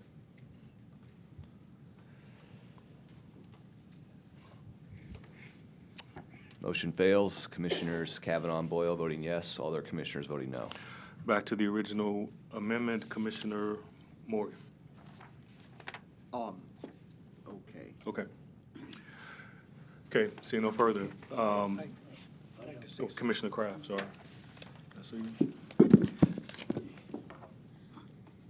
Yes, trite slogans. Trite slogans catch your ear. It's marketing. You know, maybe we should come up with a slogan that talks about best practices, efficiency, long-term cost that would save the property owners money over the long term. Also, it's very difficult. I've been working today after I heard that trite slogan again, that there's no proof behind. And the cost of action, there is a cost to act, but there's also a cost of inaction. There's also the cost of delay. So best practices, efficiency, long-term costs, if somebody could put that into a trite slogan, I'd appreciate it. Now, regarding some of the comments made during the public comment period, we are going to be improving what we have to work with. The current facility does not accommodate the improvements we want to make. Somebody made a comment that this center would have our name on it forever. I'm going to be proud to have my name on it. Proud. Because I know from the research I've done over the past 10 years, this is going to be a success. The fear, you know, people are motivated by fear. And the fear that someone is propagating, the half-truths, the mistruths, the misdirection, the tax issue. No matter what we do, it's going to cost to build it, and somebody's going to have to pay for it. And if we go through the building commission, we can do it faster. Interest rates are not going down. They might stay the same, but they're definitely going down. So the other is trauma-informed. Since I started researching, I've seen a lot of information about head trauma and PSTD and other traumas. The trauma-informed studies show that should we not have to transport these youth in shackles, and we don't have any choice about that. That's a sheriff's decision. But if you look at some of these youth, they're big enough to be football. And matter of fact, I'm sure some of them are football players, linebackers. But transporting them from the youth center to a vehicle, to the courthouse, to the judge, and leaving them there for half a day, perhaps longer, till they get to their case, is traumatic. Then they have to reverse the process. That, too, is traumatic. Now, any builder is going to want to make a profit. So this crap about profit motivation, anybody who, yes? No, I'm just saying. Okay. Anybody, and the other thing is, since we started hearing from opponents. Mark, I'm actually wrapping. Okay. 3 words. We have not heard any new arguments. I guess that was 5. Thanks. Anyone else? Mr. Kavanaugh? This resolution calls for the expenditure ultimately of over $120 million of taxpayers' property tax monies on, and I will quote, the construction of a courthouse annex and a detention center, youth detention center on the former MUD site. You vote for this, you're voting for shutting down the youth center on 42nd Street and building a kids' jail downtown against all recommendations of best practices. You're voting against a vote of the people on this proposal, and you're voting for a huge property tax increase. That's what's being voted on right now. There's no reason for this, as you've heard. There's no timely reason for this, but there's a reason from the point of view of the people who are making money off of this, the people who have profited by the $1.2 million that's already been spent, people that are paying Mr. Lachoa to sit in the back of these meetings and take notes and report back to his bosses. The people that are going to suffer are the kids who are going to be put in this kids' jail downtown, block and a half from the grown-up jail, against the best practices that we've heard from Dr. Walsh and everybody else. The people that are going to be hurt are the property taxpayers of Douglas County who are going to be subjected to this this ramrodded program to make profits for Burlington Capital and others. People that are going to be hurt The people aren't going to have a vote on this like we had a vote 2 years ago on the very successful public safety bond. So that's what's being voted on here. Watch this vote. You vote for this, you're voting for a property tax increase and a kid's jail downtown. Commissioner Boyle. Supportive of some of Mr. Kavanaugh's efforts and so forth. You know, naturally, we don't agree totally on everything, and I want to make it really clear what this actually is. This is placing an item on the agenda of the Public Building Commission. It is not taking action to do the things that I respectfully say that Commissioner Kavanaugh suggested. It is not a property tax increase. It is not building a juvenile justice center. It is not building a courthouse. It is actually adding an item and requesting that an item be added to the Building Commission's agenda. And then at that Building Commission, that's where the action will take place. So I just want to make that real clear. I mean, it is not attached to any kind of an increase or any action for that matter, except putting it on the Building Commission's agenda. So Commissioner Boyle, that's very interesting. Commissioner Kavanaugh, you're out of order. I mean, he addressed my comments. I'm just asking. It's not working like that. You've had your two times. Then the next time that you deign to. Well, you're done. You're done. Commissioner Boyle, you need to finish? I'm done. No, the rules say you're done. Commissioner Kraft. Yeah. Now, hold up, let me ask. Look, you're a citizen. You can come and express your views, but I'm gonna ask you to keep it in pocket. I'm gonna ask you to keep it in pocket. Commissioner Kraft. And I was going to suggest that we have the Sergeant of Arms, thank you. Oh, no, he's so out of order so many times. Not Kavanaugh, not Kavanaugh, but the guy who's constantly making asides in the audience. Okay, now, Mr. Kavanaugh, this is a question for you. Okay, I don't know where you came up with your numbers on your plan, but you show the youth center at $38 million. The estimates are $25 to $30 million. You're using perhaps old estimates. The alternate design with MUD, does that require the extensive remodeling of a building that would not meet current codes? The savings, when I figure out the, you show, well, we have 114 million bond issue. You're showing that we'd be spending, we'd be saving $33 million.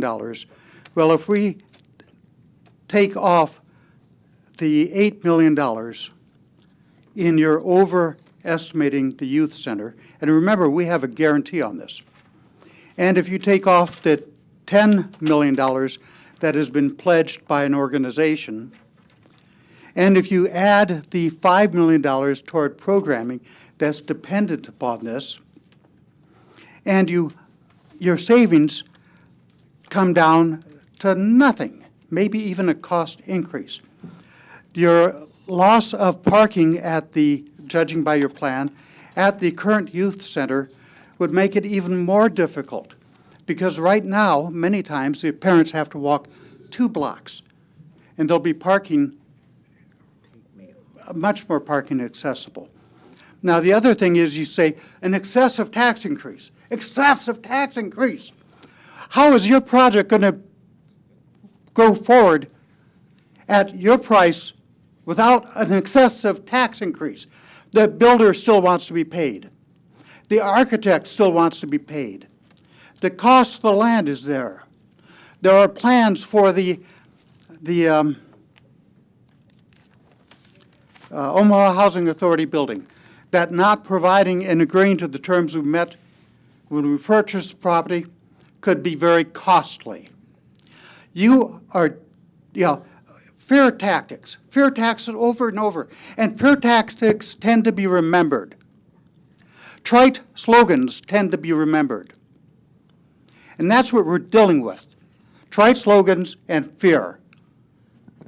Thank you. Thank you, Commissioner Kraft. There is a motion and a second. Your time, you got your 2 times, but I'm expressive.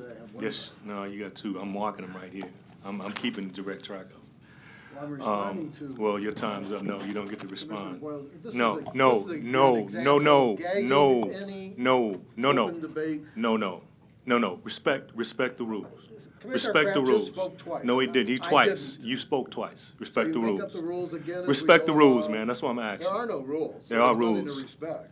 So But here we go. if you can There's a ramrod it motion through, and I a suppose second. that you will. Man, look, in closing, it's shameful, man. And I had comments, but basically, I guess I need to give you a deal. It's shameful, what you're saying in some respect. Well, the way that you conducted And- this entire charade is shameful. And for you to say that your But you're- meeting you're is an echo, shameless in- will in you? your Oh, pursuit of come on. profits For the for-profit corporation whose put a orders you cork are in it. following. This resolution And for the people of Douglas dictates to County, the as you, commission that they shall issue 114 million. Not that they'll put it on the agenda, but that they shall issue $114 million to fund the construction of Mr. Chalo and his business partners. you know, my mother said at some point, you argue with a fool, nobody knows who the real fool is. And so with that, in some respect, you know, what you're saying, what you're doing is shameful in respects to public debate. You're shameless Now, in I'm going to your say pursuit that of this the kangaroo people, court that you're presiding over. the people, even the gentleman that's there saying you out of order. And so the comments that you want to make and saying that our meeting next week is going to echo yours shouldn't even be compared, because at least I think we'd be fair and we'll have some truth at that meeting. Just to comment on a couple of comments people made, you know, there was a comment made a while back that, you know, this facility is going to be a glorified youth incarceration center, and I'm gonna just tell you, working on this for 14 years, that's the least of anything that I'm about on this. All this is about making sure that there's less kids and less families affected by that system. And what I do trust is that the people that are watching this today understand that wholeheartedly. You know, we'll have the event next week and be ready to answer questions, and most of your assertions that you've had to some extent is false. So, you know, you can say whatever you want to say to some degree, and you should know that it takes great restraint to have some order in respects to the process that you put out here today. So with that, you got a motion and a second. Please vote.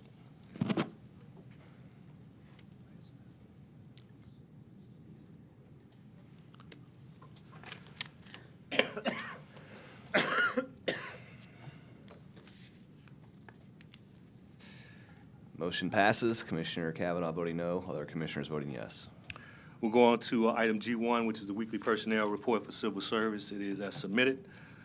Item 2 is legislative issues. Item B is a resolution supporting an application by the state of Nebraska for a section 1115 of Medicaid waiver to allow for the expansion of Medicaid coverage to the IMD excluded populations in need of inpatient mental health treatment and urgent immediate action for Governor Pete Ricketts and the Nebraska Department of Health and Human Services. Commissioner Borges. Thank you, Mr. Chair. Commissioner Rogers and I were in a meeting in Washington during our NACO legislative conference, and they started to talk about the IMD issue, which is the Medicaid Institute for Mental Diseases, and about a waiver that states can ask for to get by that. Before I get too much in depth in that, what I want to give you are some facts about Medicaid. That that Medicaid accounts for about 25% of all spending on mental health services. There is about 1 in 5 adults in the U.S. who experience mental illness. There's 1 in 25 adults in the U.S. experiencing a serious mental illness. And approximately 1/3 of those did not receive treatment. 1 in 10 adults in the U.S. experience a substance abuse disorder. Approximately 90% did not receive treatment in this past year.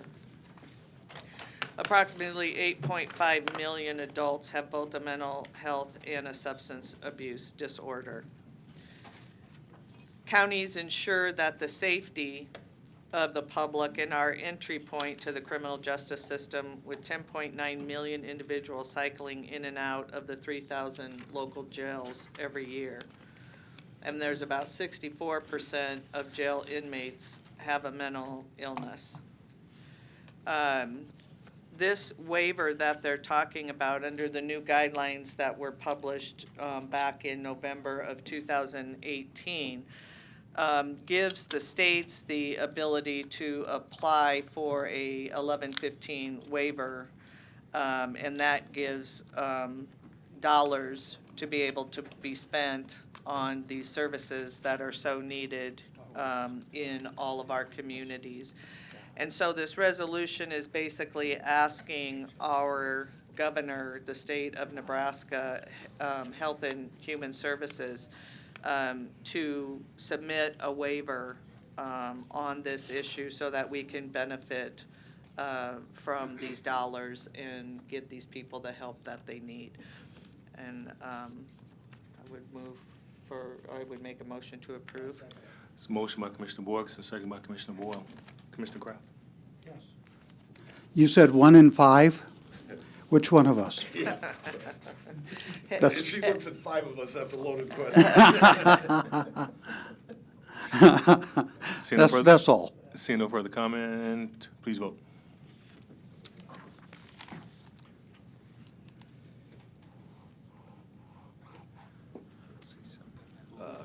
Chair, there we go. Motion passes 6-0. Commissioner Kavanaugh is absent. There's no need for executive session. With that, is there a motion to adjourn? So moved. Second. One moment, please. Thank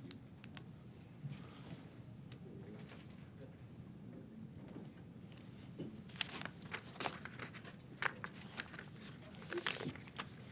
Vote yes, Mike. Reverend.